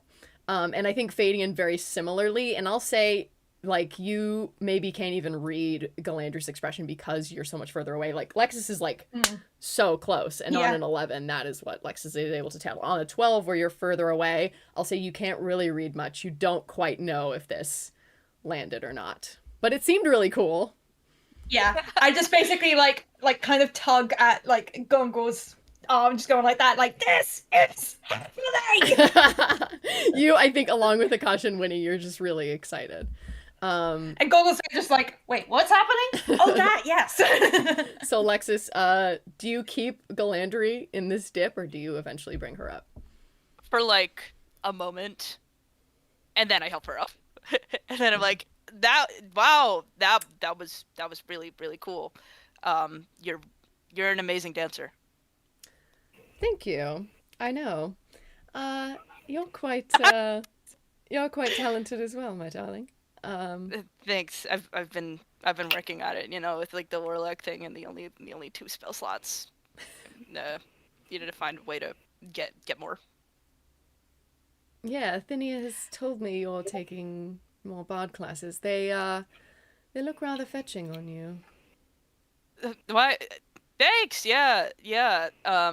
Glad to know that I've been doing well, and cool that you were able to do all that. No bard classes, except for like the mandatory ones that we have to take, but still, like in the aggregate, like zero bard classes. Well, some of us have natural talent. It is the burden of excellence, as it were.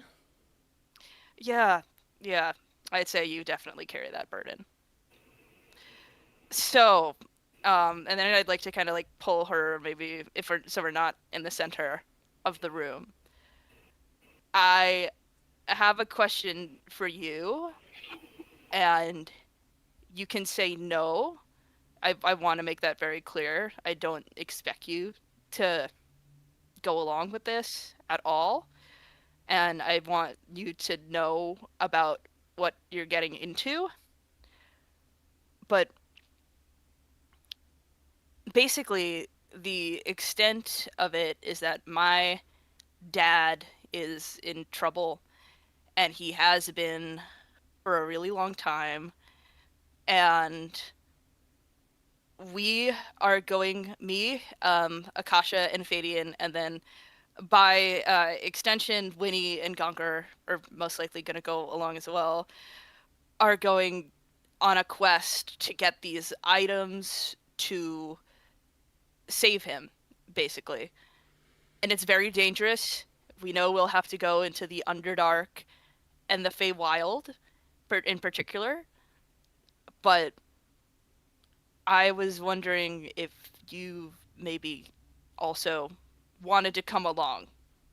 Not that I expect you to, because I don't want you to put yourself in danger for something that is my sake, but I wanted to ask. She thinks for a moment, and you see this sort of like smug smirk on her face. And she goes, "So you're saying you couldn't possibly do this mission without me?"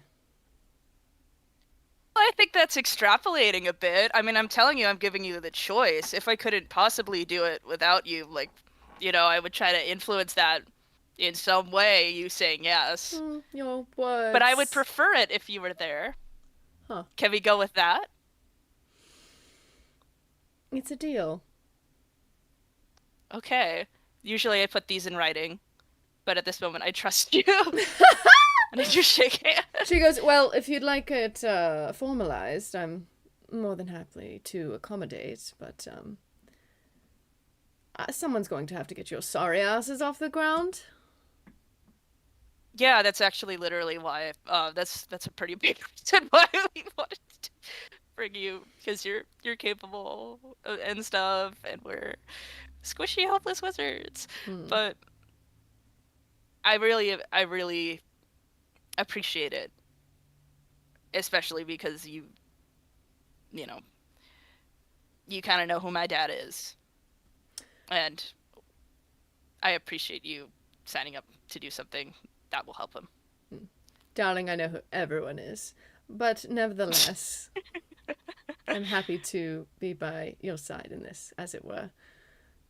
And she walks off. Give me another insight check. Okay, that's 13. She thought you were going to ask her another question. Yeah. And you can't tell what she is thinking beyond that. If she's disappointed or excited or neutral, indifferent, you can't tell. But as you prompted your question, you saw something in her eyes sort of change. As the night comes to a conclusion on the eve of your big quest, is there anything else you would like to prepare? Evelina Ivanov, Professor Evelina Ivanov, that you all love and adore, the professor of alchemy at Westerly Academy. Where the fuck is her little thing? There she is. There she is. Fellow vampire, retired assassin, and proud wife of the groundskeeper Moonglow. Shocking news to everybody! Oh my god, so shocking. Also, there's a fan fiction that exists of these two characters, written by the partner of one of our players. I think it's my fiance. Yes. And it is her. wonderful, and I'm so honored, and you should all read it. And I'll maybe link it in the description if she's okay with it. Hell yeah. But yeah, so Evelina Ivanov has given you 4 potions of healing.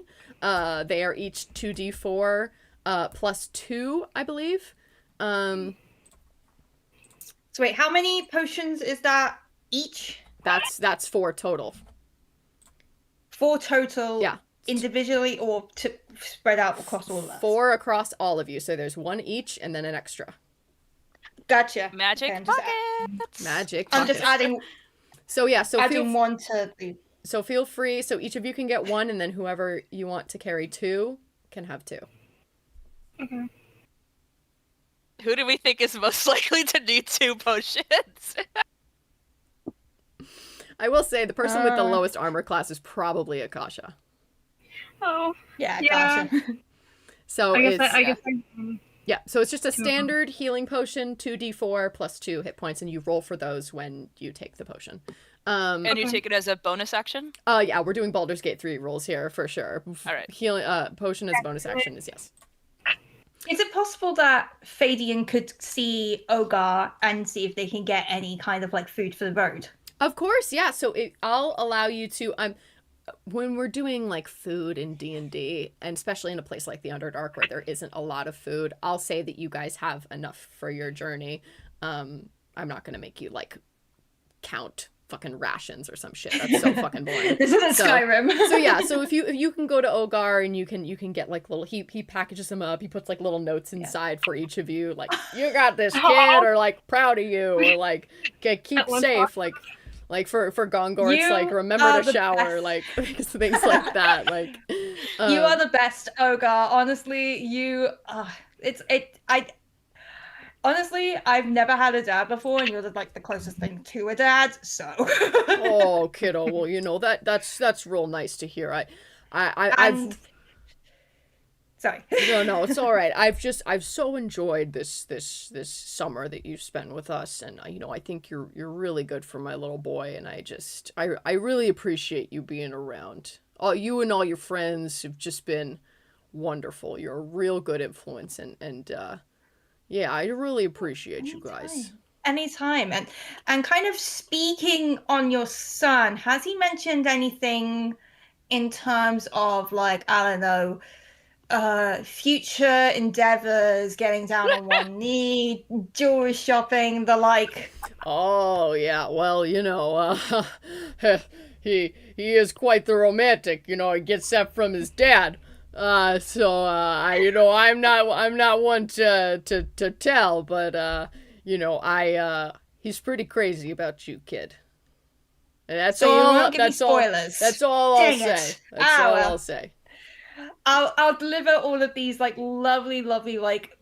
I'm gonna assume like they're kind of like packed lunches, but they're each like bags of holding with loads of fruit yes, exactly. inside. They're like tied with like little bandanas on the top, like different colors for each person. Like they're all very sweet. I'll get these out to everybody when we gather all together tomorrow morning. Wonderful. Okay, great. Anything else? Can Akasha call her dad? Of course, yeah. Yeah, I think she's gonna relay the information to him and say, "Hey, we have to go to the Underdark, and you're the only person that." Well, I can say it in character. Hey, Dad. Hey. You know, do you know how you told me about the place that you came from? Well, yes, my darling fruit bat. Um, well, you see, my friend Lexus, is trying to get their dad out of this, like, really horrible, like, stupid pack from this demon or whatever.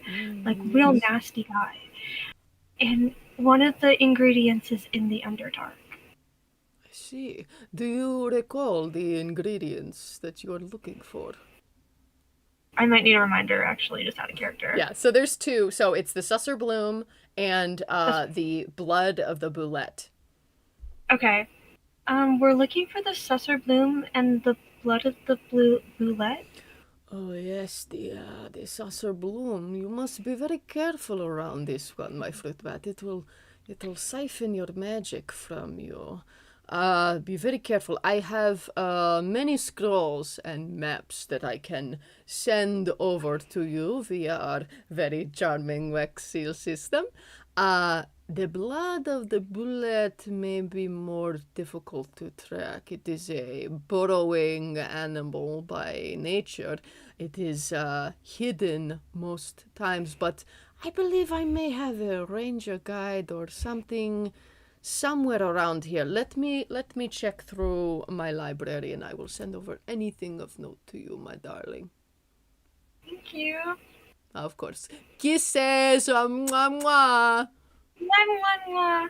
Amazing. The little like crystal ball that you have on your desk goes dark as your call from your father concludes. And he does send you, so he sends you essentially tracking signs, which I would say would probably be of the best use in the hands of either Galandri or Winnie, as they are probably the best trackers in the group. He also sends you a map of the Underdark with known spots of Susser trees around, so you have that as well. Anything else? I'm trying to think if Lexus would want to do anything. I don't know. I think maybe she just would go and like say goodbye to like Bugsy and Athenia, because I think she's been getting closer to the two of them. Mm-hmm. I just wish them like a good semester. Yeah, you give me an insight check. I'm rolling crazy good today. 18 plus 1, 19.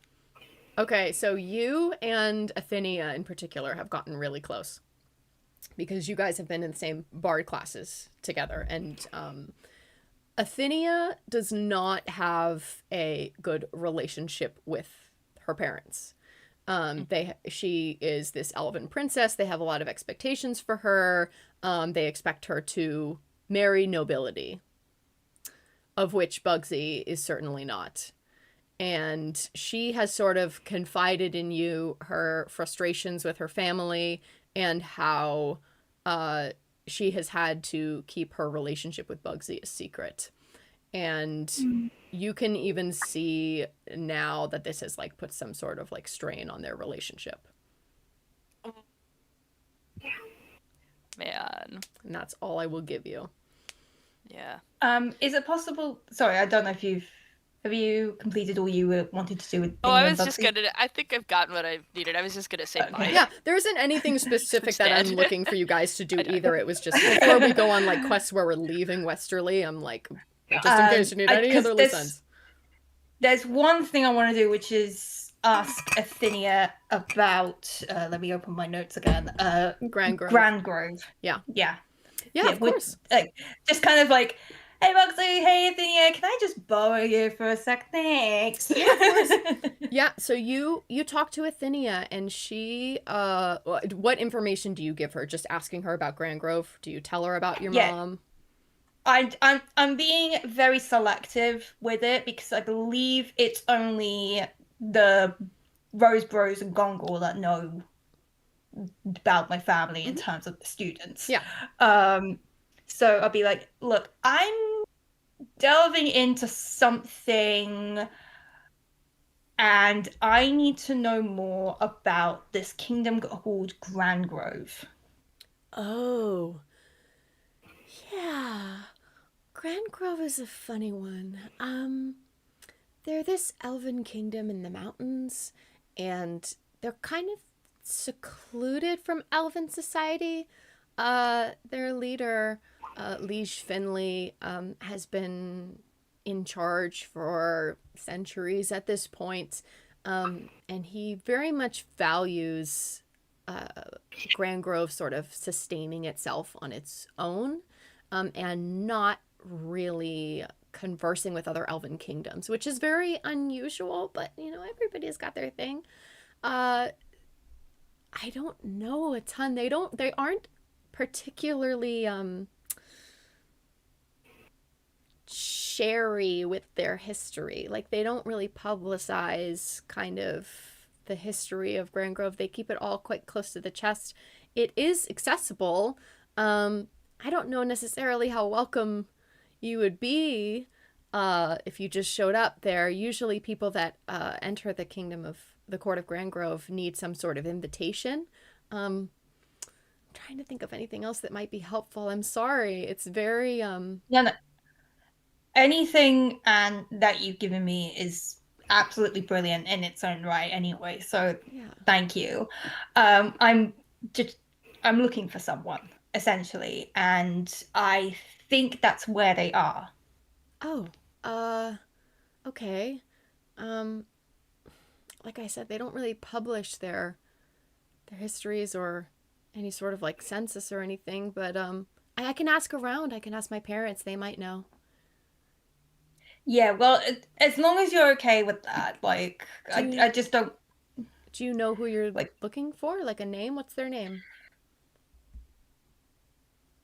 I don't know their name. I just know there's someone that I need to find. Oh, like spiritually?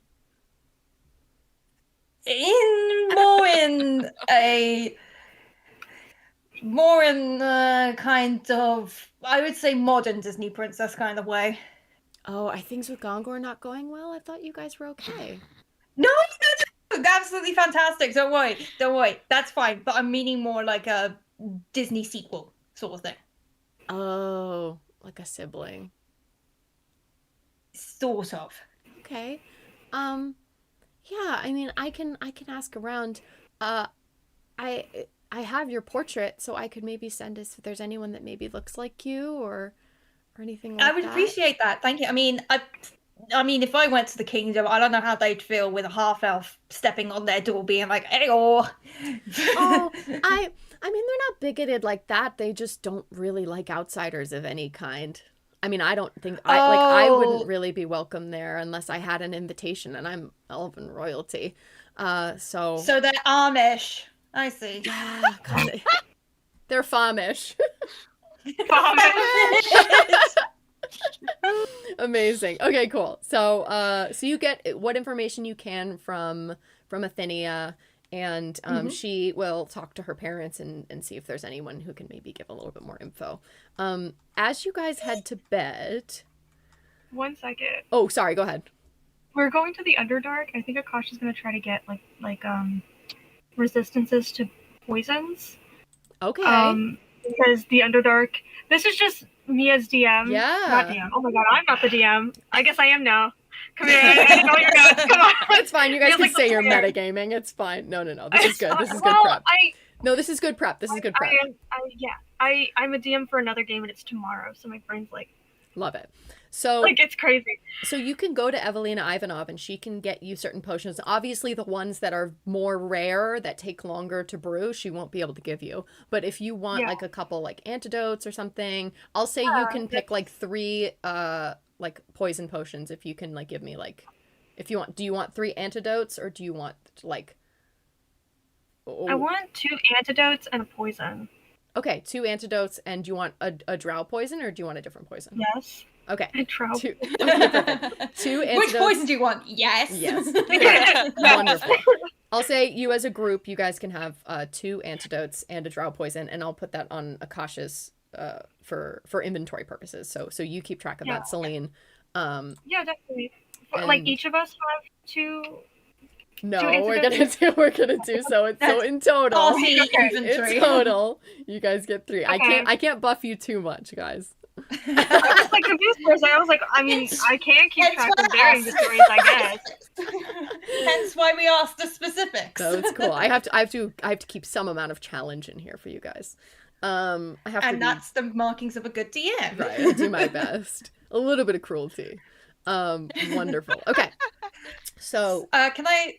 Yeah. Sorry. No, you're No, as we like go to our room, can Fading gather Lexis and Akasha together? sure. Because I don't think she's indulged the saving my parents sort of thing.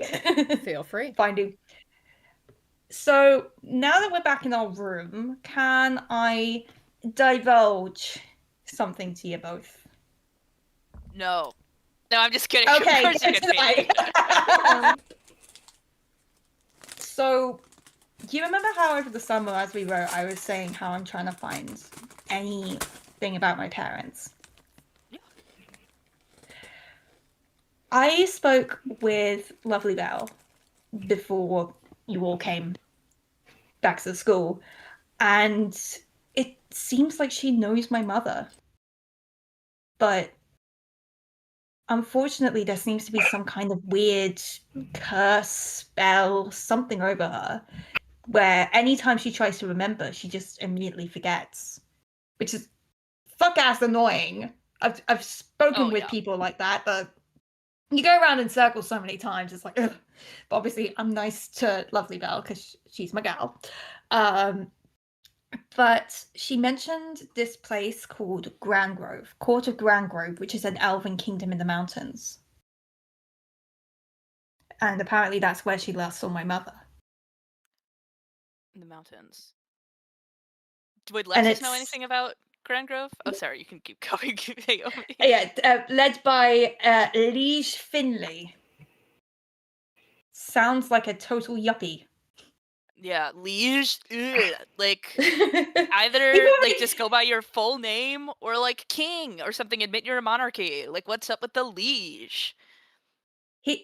He's probably a very, very big fan of brunch. That's what I'm garnering from his name. I hate him already. Lexus, you can do a history roll if you want.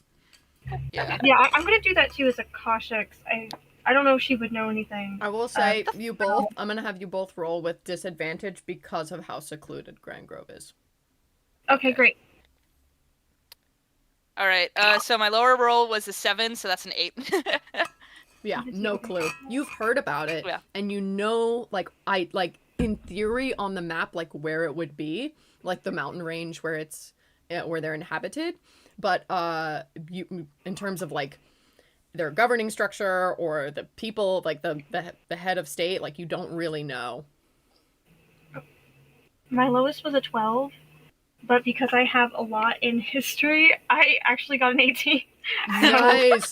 So you have seen like the older histories of Grand Grove in your father's library, and because again his library is vast and ancient. Yeah, So Dracula.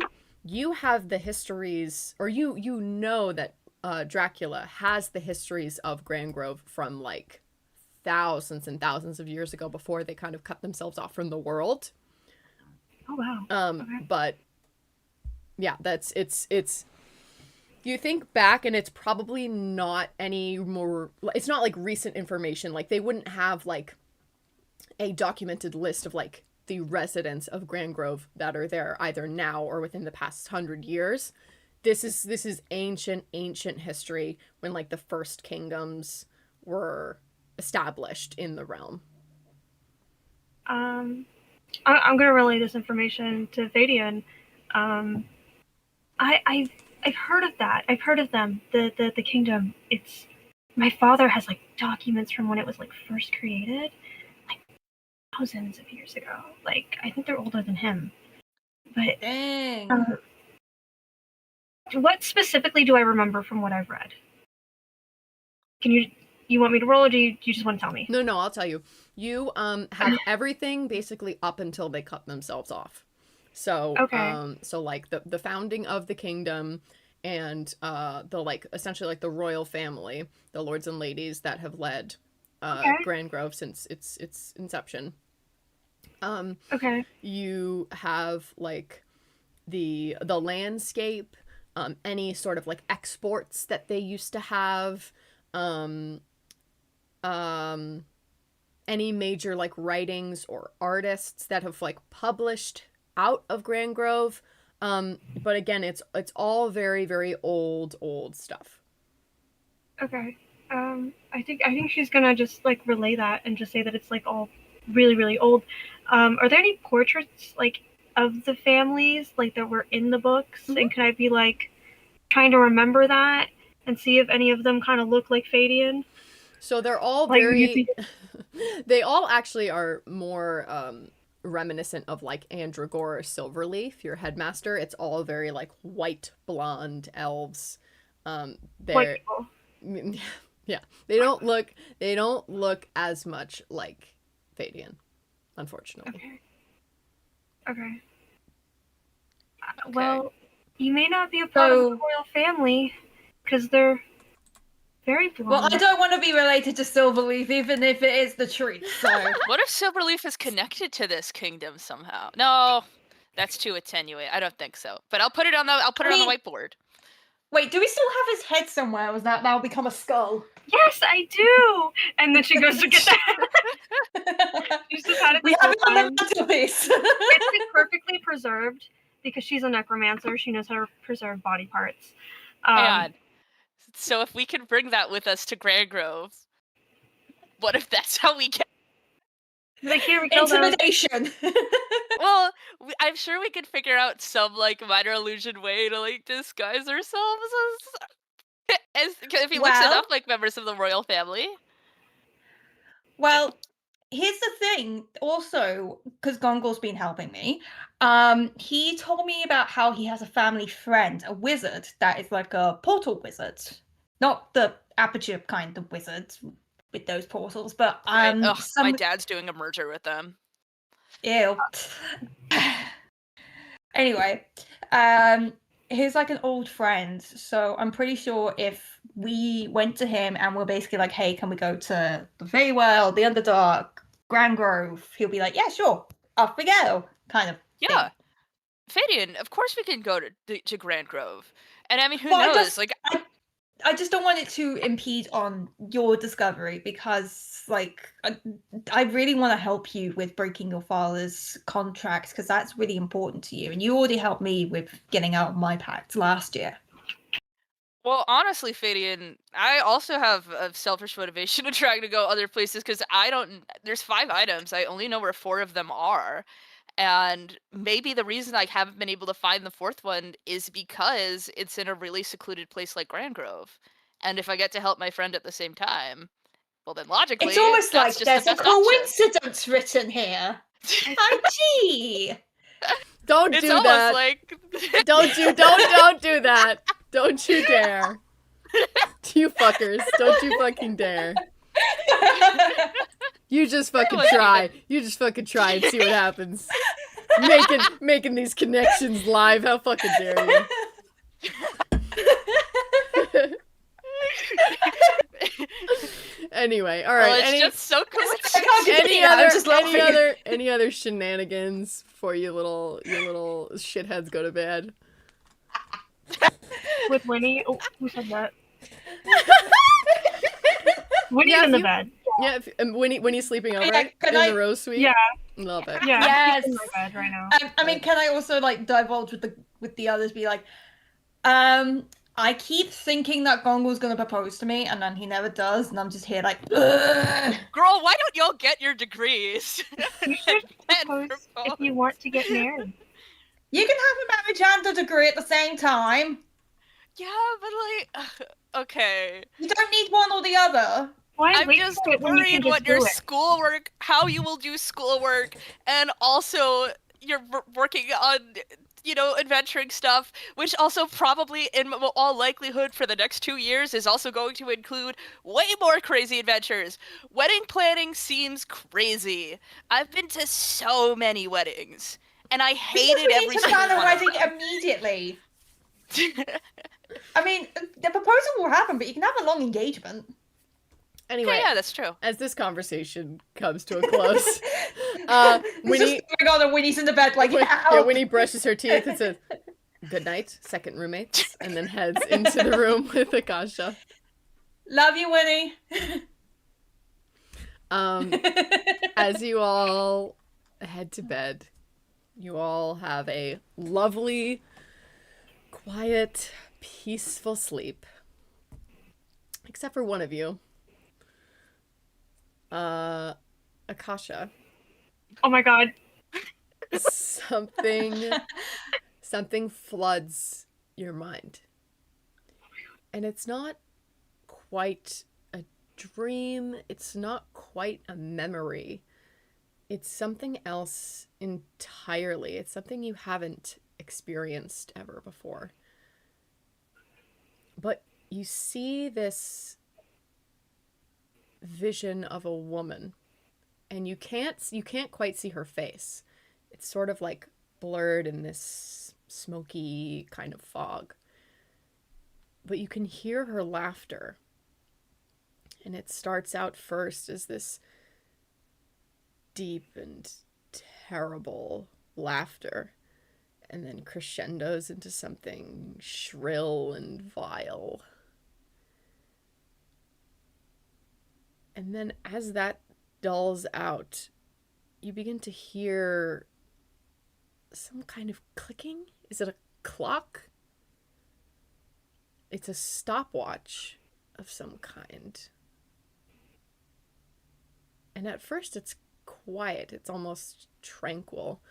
But as it gets louder and louder and louder, it starts ringing in your ears, and each tick just rattles your brain. And then you see it in front of you. It's this gaudy orange, bright and terrible. Until the clock finally runs out and you wake. Winnie is beside you. All is well. But you can't shake that whatever you saw from your head. I think she kind of lays there for a moment. She blinks. A part of her's like, was that my mom? Is she back? But then she's like, no, that didn't feel like what it feels like when my mom is around. That's something different. But it's like something tells her that it's connected to her. And it's a little scary. But we know Akasha. We know that she approaches everything with a whimsy and an optimism. So she just takes a deep breath, and she says that she kind of just like she kind of says to herself that it like has to be something that she's meant to see. Like it's You very much get that feeling of this is something that I was meant to see. And you know your mother's laughter. That's not your mom. You know that's not your mom. Even the shadowy like outline doesn't appear like your mom. This is another woman entirely. It's someone you've never met. And there's a deep, sinister feeling to her. But you've never known this presence. You know now that this entity is foreign to you. Completely foreign? Completely Can I foreign. like sense anything? If you I will allow you to do either an insight, arcana, or if you would like to roll your intelligence modifier plus your proficiency, because that is your spell casting, you are more than welcome to do that as well. I will roll my arcana.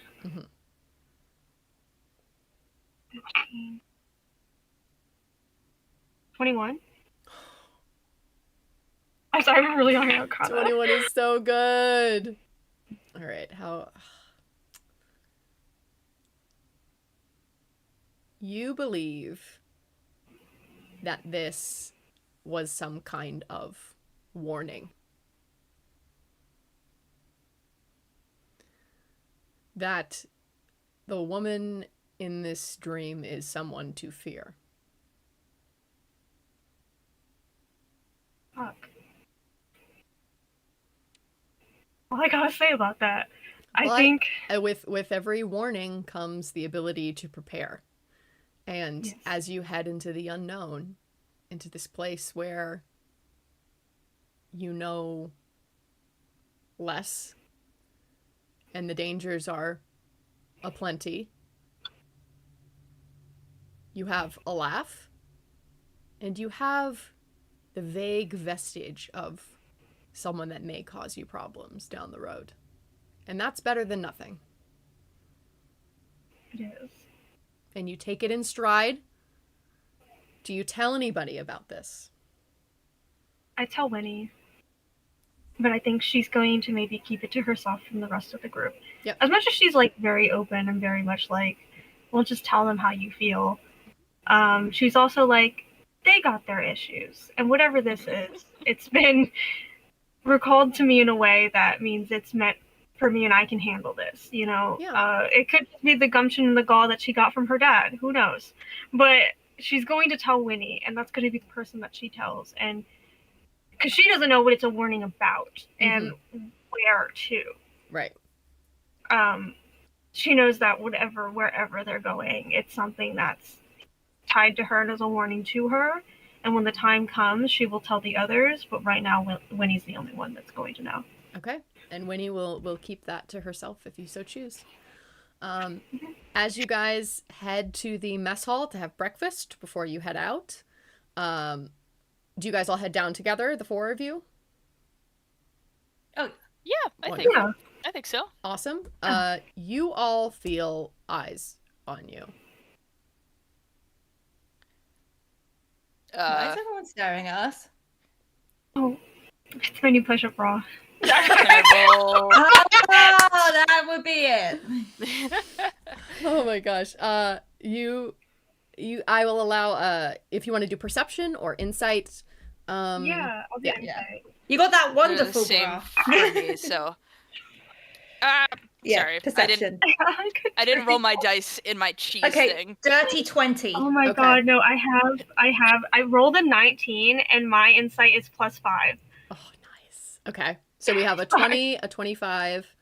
And a nat 1. That makes this so much funnier. You both realize that they're not looking at you guys as a group. They are looking at Lexus. What is it? Is it... What's going on, guys? Do you think it was just the, like... I don't know, the party was so fun and everyone's like, woo, oh my god, it's the heroes of Westerly, they're back! Yeah! Are we really the heroes of Westerly, or are we just the weirdos that don't go to class? We got badges. We had to wear those. We got to wear those around. You guys see Galandri wave you down like frantically, like eyes wide. Oh, hey, buddy. Hey, Landry. Did you pack? You excited for the quest? Yes. What's going on? Very excited to be getting out of here. Have any of you seen the news in the post this morning? No. Athenia, perhaps maybe you should say it. And Athenia's like, Galandri. Right. I suppose I should say it. Alexis, one of your father's factories seems to have... Well, there seems to be a great deal of casualties that has come out this morning. What happened? Faulty machinery led to an explosion. And everyone seems to have perished. Your father's fine. I probably should have started with that. But, all of the workers. Lexus runs out. Fuck. Fadian immediately runs after. Like, I think Akasha follows. Yeah. Akasha and Fadian are going right after her. Yep. You guys go after her. Lexus, wait! This is so fucking just. This is so stupid that we're even doing this. We're saving somebody who did that. That's his fault. They're dead because of him. Breathe in and out, okay? I think this is connected.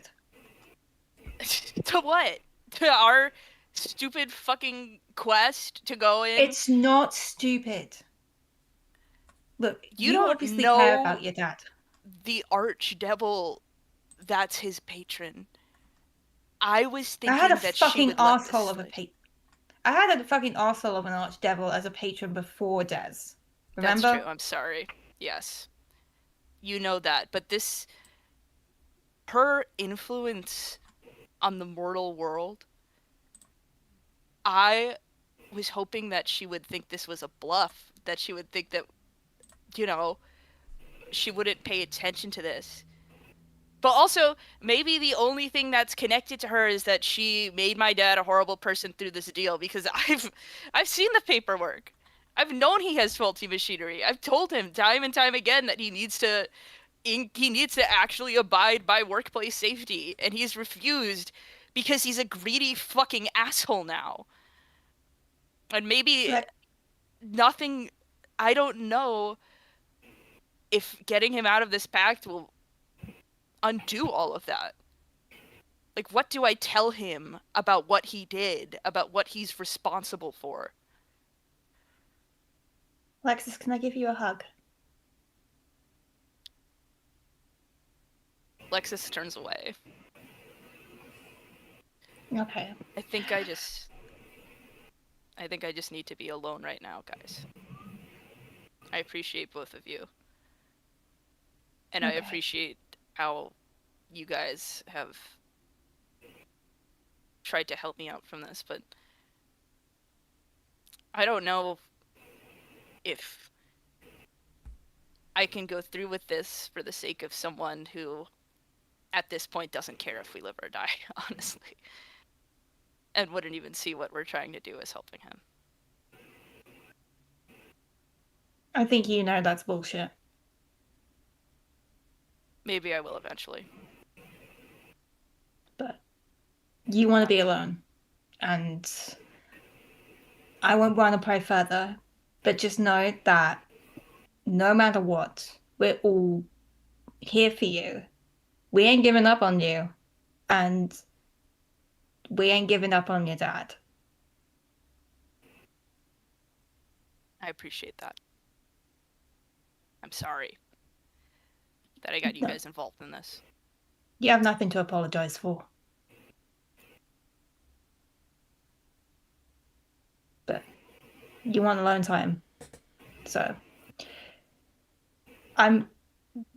Fadian's gonna just walk out. I think Akasha hovers for a little bit. She hasn't said anything this entire time because Fadian had that, but she's gonna hover. She's gonna take 2 steps back. And she's gonna walk out.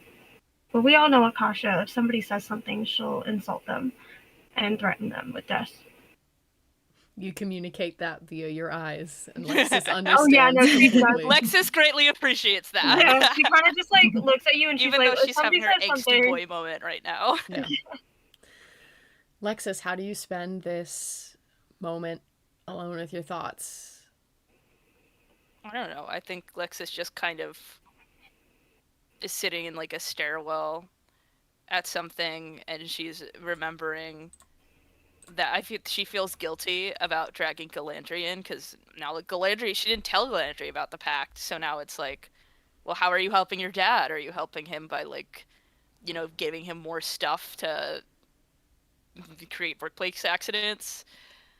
I mean, I think she would also be trying to think about if there's anything she can do to help this, even though she's just also like, she doesn't want to go back out there and see fucking Wireless Pearl, and also have to, she's like, I don't want to seem like I condone this or anything, but she's just not feeling up to like what Lexus last year would do when she would get up and she'd go, "My dad's been violating this forever. I've told him not to do it. I condemn him." But now that she knows there's an opportunity to get him out of it, she just doesn't have that fire anymore. And she does think, she's like, if I die on this quest, my dad might not even care. You sit alone, sort of contemplating whether or not it's all fucking worth it. Like, he hasn't shown he cares. Why should I? And as you sit alone in contemplation, Galandry comes out with a plate of food and sits down next to you and sort of pushes it over to you. Thank you, but I'm not hungry right now. I don't know if we should go through with this quest. I know Fadian still needs to go to on another thing, and I think I'll do that, but maybe my dad isn't someone worth saving. So you haven't told Galandry. No. Right? Right. But I think she would know about the rumors. Oh, for sure. Okay, yeah. So the rumors that your dad has entered a pact. Okay, cool. So she doesn't meet your eyes. She's sort of just like looking down as to try not to like intimidate you, because she knows she has quite an intimidating stare at times. She sits beside you and she says, "Sometimes the most juicy rumors end up to be true, but I must say I don't relish in this one. What exactly is this for?" Well, you basically already know, I think. You know, trust me, I've heard people said it to me. My dad, you know, someone who was struggling, cobbling together inventions that could help people starving, suddenly one of the most powerful business owners in all of the land. And you know how many times people have that's why I entered a pack. You know how many times people have told me that I'm only where I am because my dad took the easy way out, decided to deal with the devil. And I deny it every time. Because I think if the world wasn't so fucked up, and if they weren't so insular, and they weren't so greedy, he could have gotten that far on his own merit. But he wanted to provide for me. And so he signed away his heart, in a metaphorical sense. And so he had all the success that he ever wanted for us, but he no longer had the sense to share it with me. And that's what we're going to try to break, or at least what I thought I wanted to try to break. Because he wasn't always like this. He didn't do this because he wanted to... Yeah, he didn't do this because he wanted, like, fame or power. He just wanted us to be free and safe. And he made a stupid fucking decision, and it cost him everything he was. And now it's cost these people their lives as well. Well. But I'm sure you already know that. She kind of smiles. And she says, "I know... Well, I don't know. I can't really imagine what you must be feeling right now, but I know you must be feeling quite a lot. I find that when I am flooded with unwanted emotions. I find thinking with cold, hard logic can bring me back down. And the cold, hard fact is... So are you asking me to make the logical choice? It should be quite easy for you. Don't smirk at me, how dare you? All I'm saying is, if your father remains in this pact, whether or not he has lost himself completely, more people will continue getting hurt. That's true. Even if all this is over and you're unable to reconcile, at least you know that some lives have been spared. And I think that my life is worth it for that chance. But I don't know if I can logically risk yours. Or Fadian's, or Akasha's, or Winnie's, or Gonkar's. She just puts her hand on top of yours. And she goes, do you think everything revolves around what you think? I'm perfectly capable of making my own decisions and my own choices for my own reasons. And what's your reason for signing up on a quest where we go to some very dangerous places to save a very bad man? Oh, I think you know, I'm not obligated to say anything that I don't want to. I'm not under contract, as it were. I should have made you sign something. Too bad. Can I roll insight? Yeah, sure. Okay. I should be trying to use more... I dropped my dice again. I should be trying to use more persuasion. I know, you have Just such be great charisma. I feel like you guys have been asking me for so much knowledge and information of faraway places, and they're all intelligence-based rolls, and like 2/3 of you have great charisma. You haven't asked for any charisma rolls. Well, can I say, please? I'll say if you say pretty please, and you do a high enough like persuasion roll for sure. Pretty please. Okay. What the? Maybe I'm not making you sign anything, but I would just like you to please, pretty please, pretty please, tell me what your motivations are for being here. And you will do that. Okay, so I got a 7. But here's a fun fact about my College of Eloquence bard feature. Right. So I have, it's called Silver Tongue. When you make a deception or a persuasion check, you treat a d20 roll of 9 or lower as a 10. Okay. And so that 7 becomes a 10, and I have a +7 to persuasion, so that becomes a 17. With a 17, she says, because I care about you, you fucking idiot. Yeah, I guess I probably should have just assumed that. Thank you. I'll leave you be. And she heads back. And you do have breakfast, because you are going to need to be well fed for this very long journey ahead of you. Yes. Amazing. Oh my gosh. How are we feeling? Because I want to keep going, but I want to know how you guys are feeling. The drama.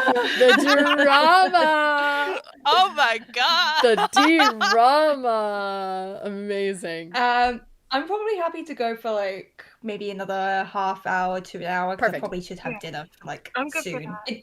Let's do it. Just to make you aware, it's like 5:45 over here. So. For sure.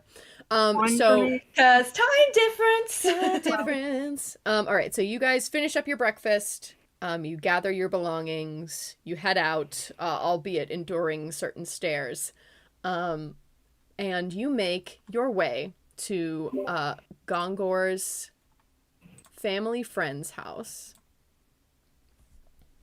It's a tiny little cottage in the forests that surround Westerly. And you meet an old gnomish man with a long, long beard. and a little fez, and his name is Namby Piddle-Paddle. I love it.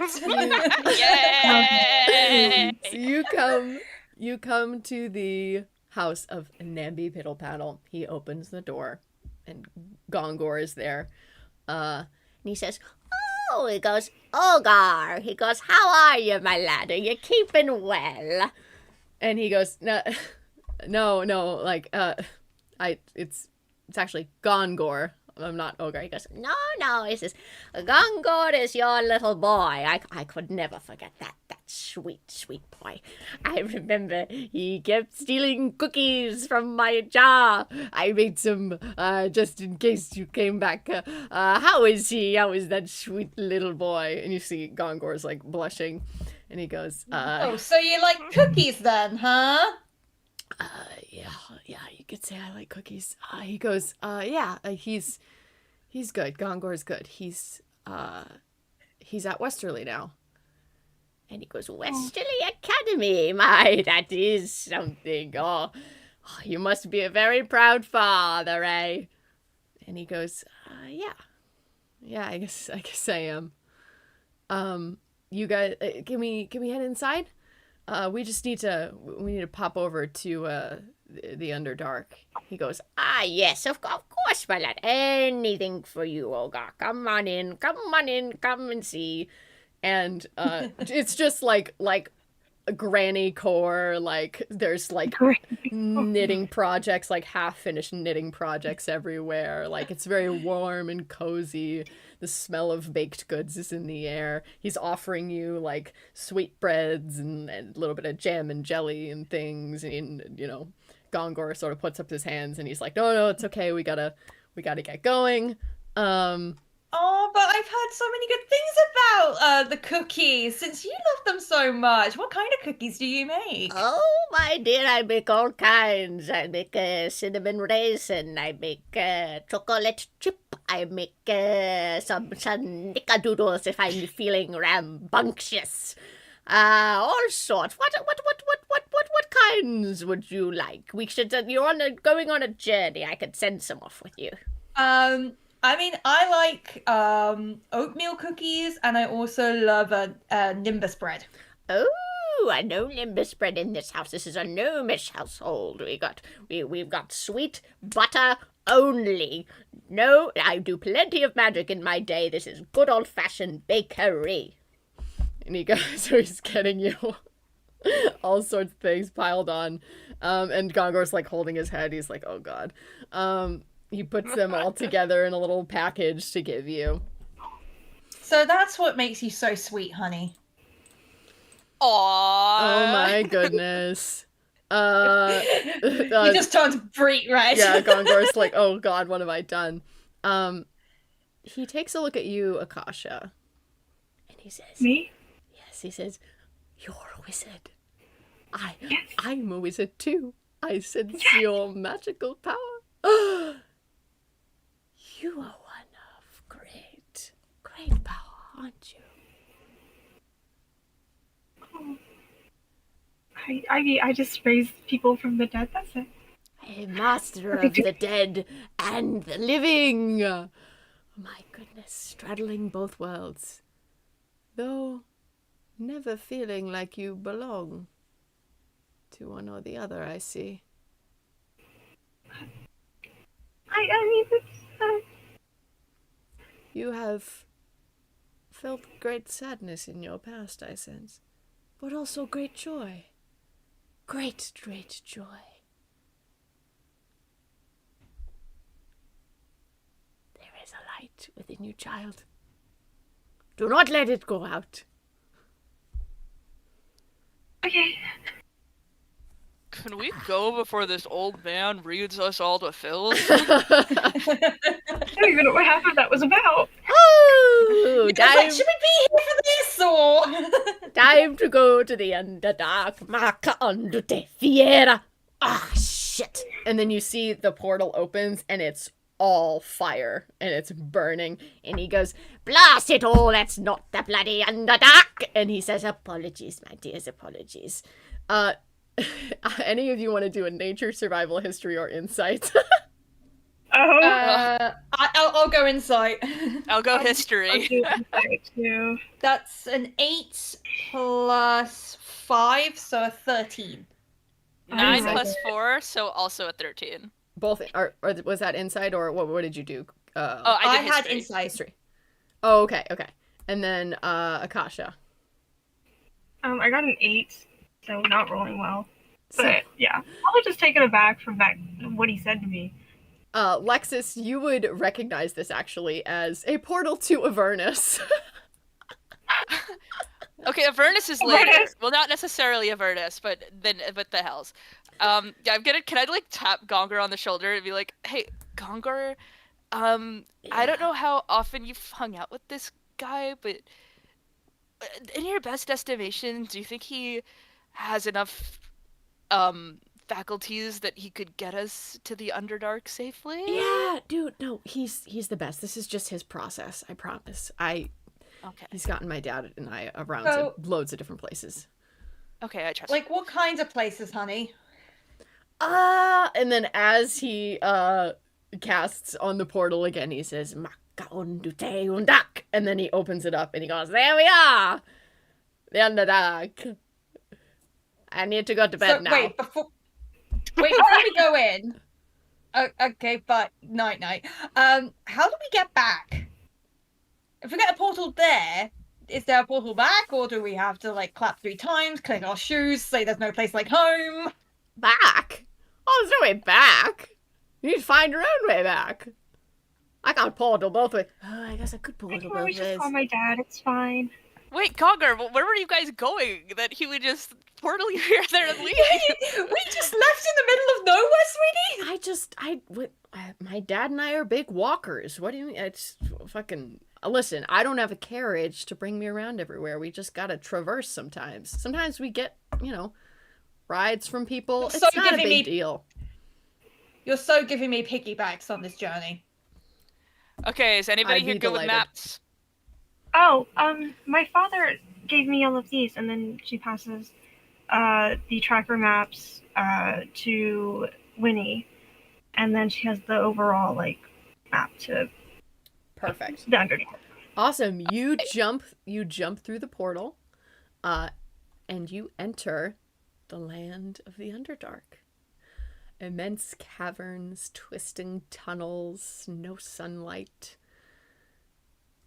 Notable features as including the bioluminescent mushroom forests, various underground rivers and ports and such. And you begin tracking this boulette. As you traverse,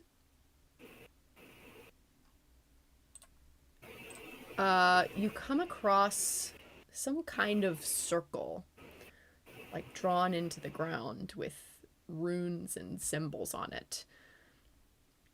In the center of it, there's a series of 13 different dots, kind of linked together by lines.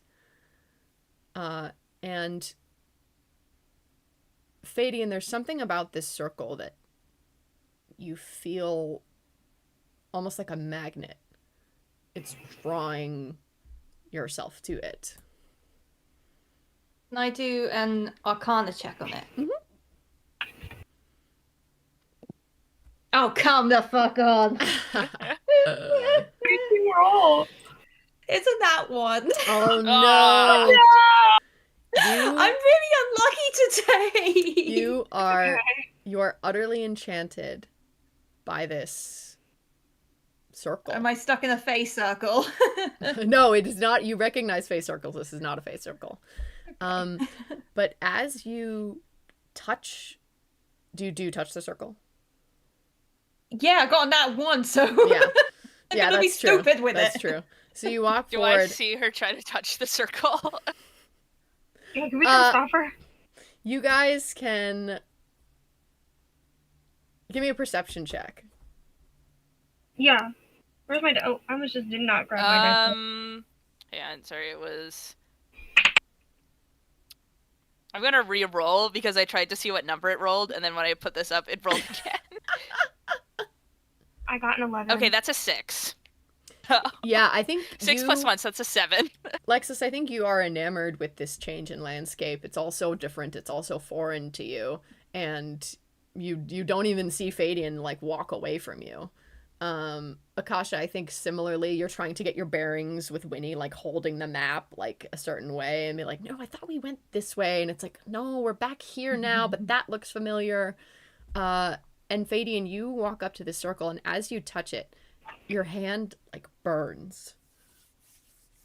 Ouch. Ah, fuck. Fadian, what happened? The circle's bitey.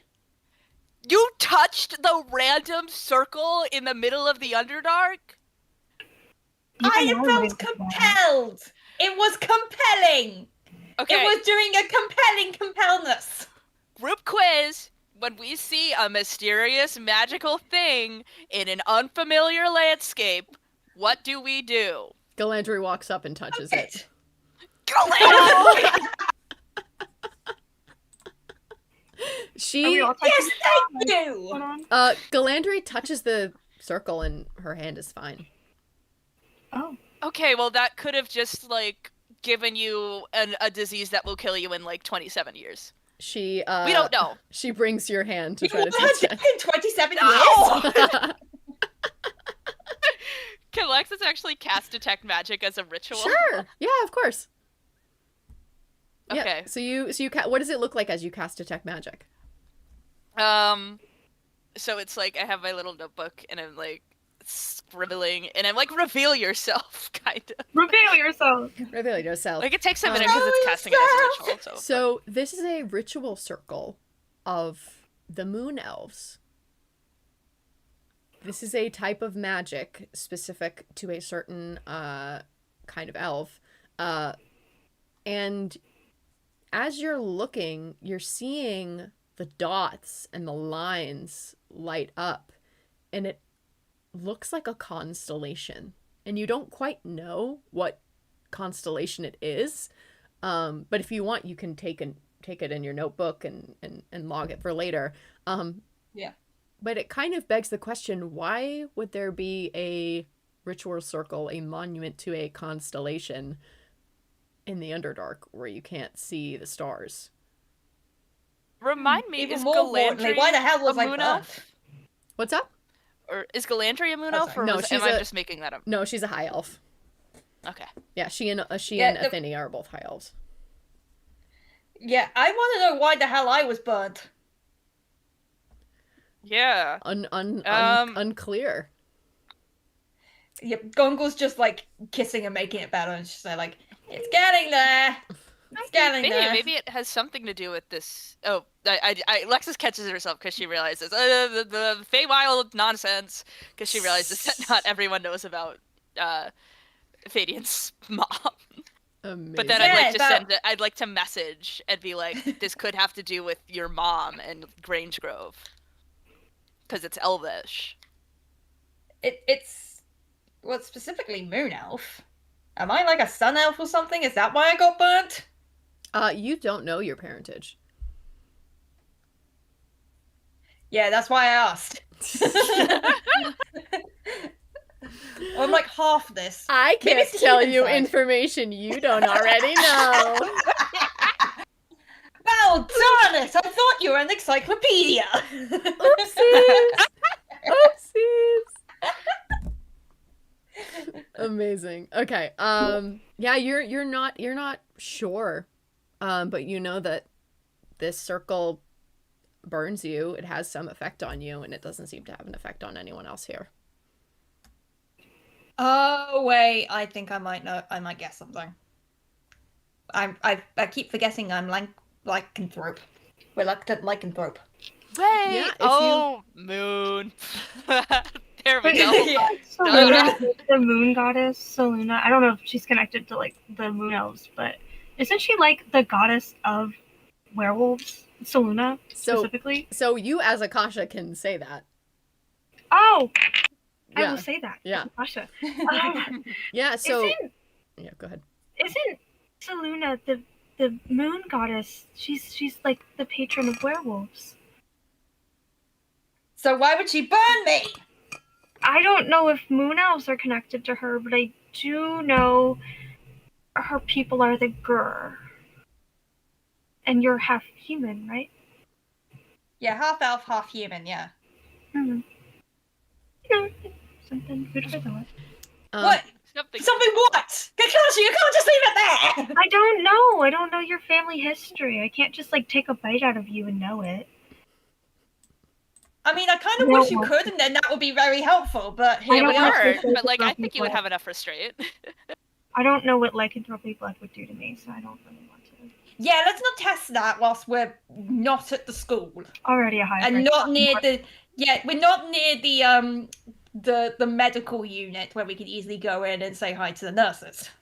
As you guys are debating whether or not lycanthropy has something to do with this, you feel the ground beneath you begin to shake and rumble. Oh, no.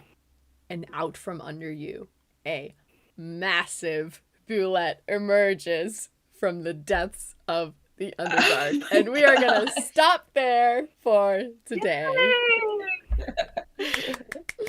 Oh my gosh. Oh my gosh. What a wonderful session one. Thank you everyone so much for watching. We will be back very soon. I'll be posting about this on my post page when we will be coming back. But as we know, scheduling is the #1 villain of D&D, so I need to work out with my players when we'll be available.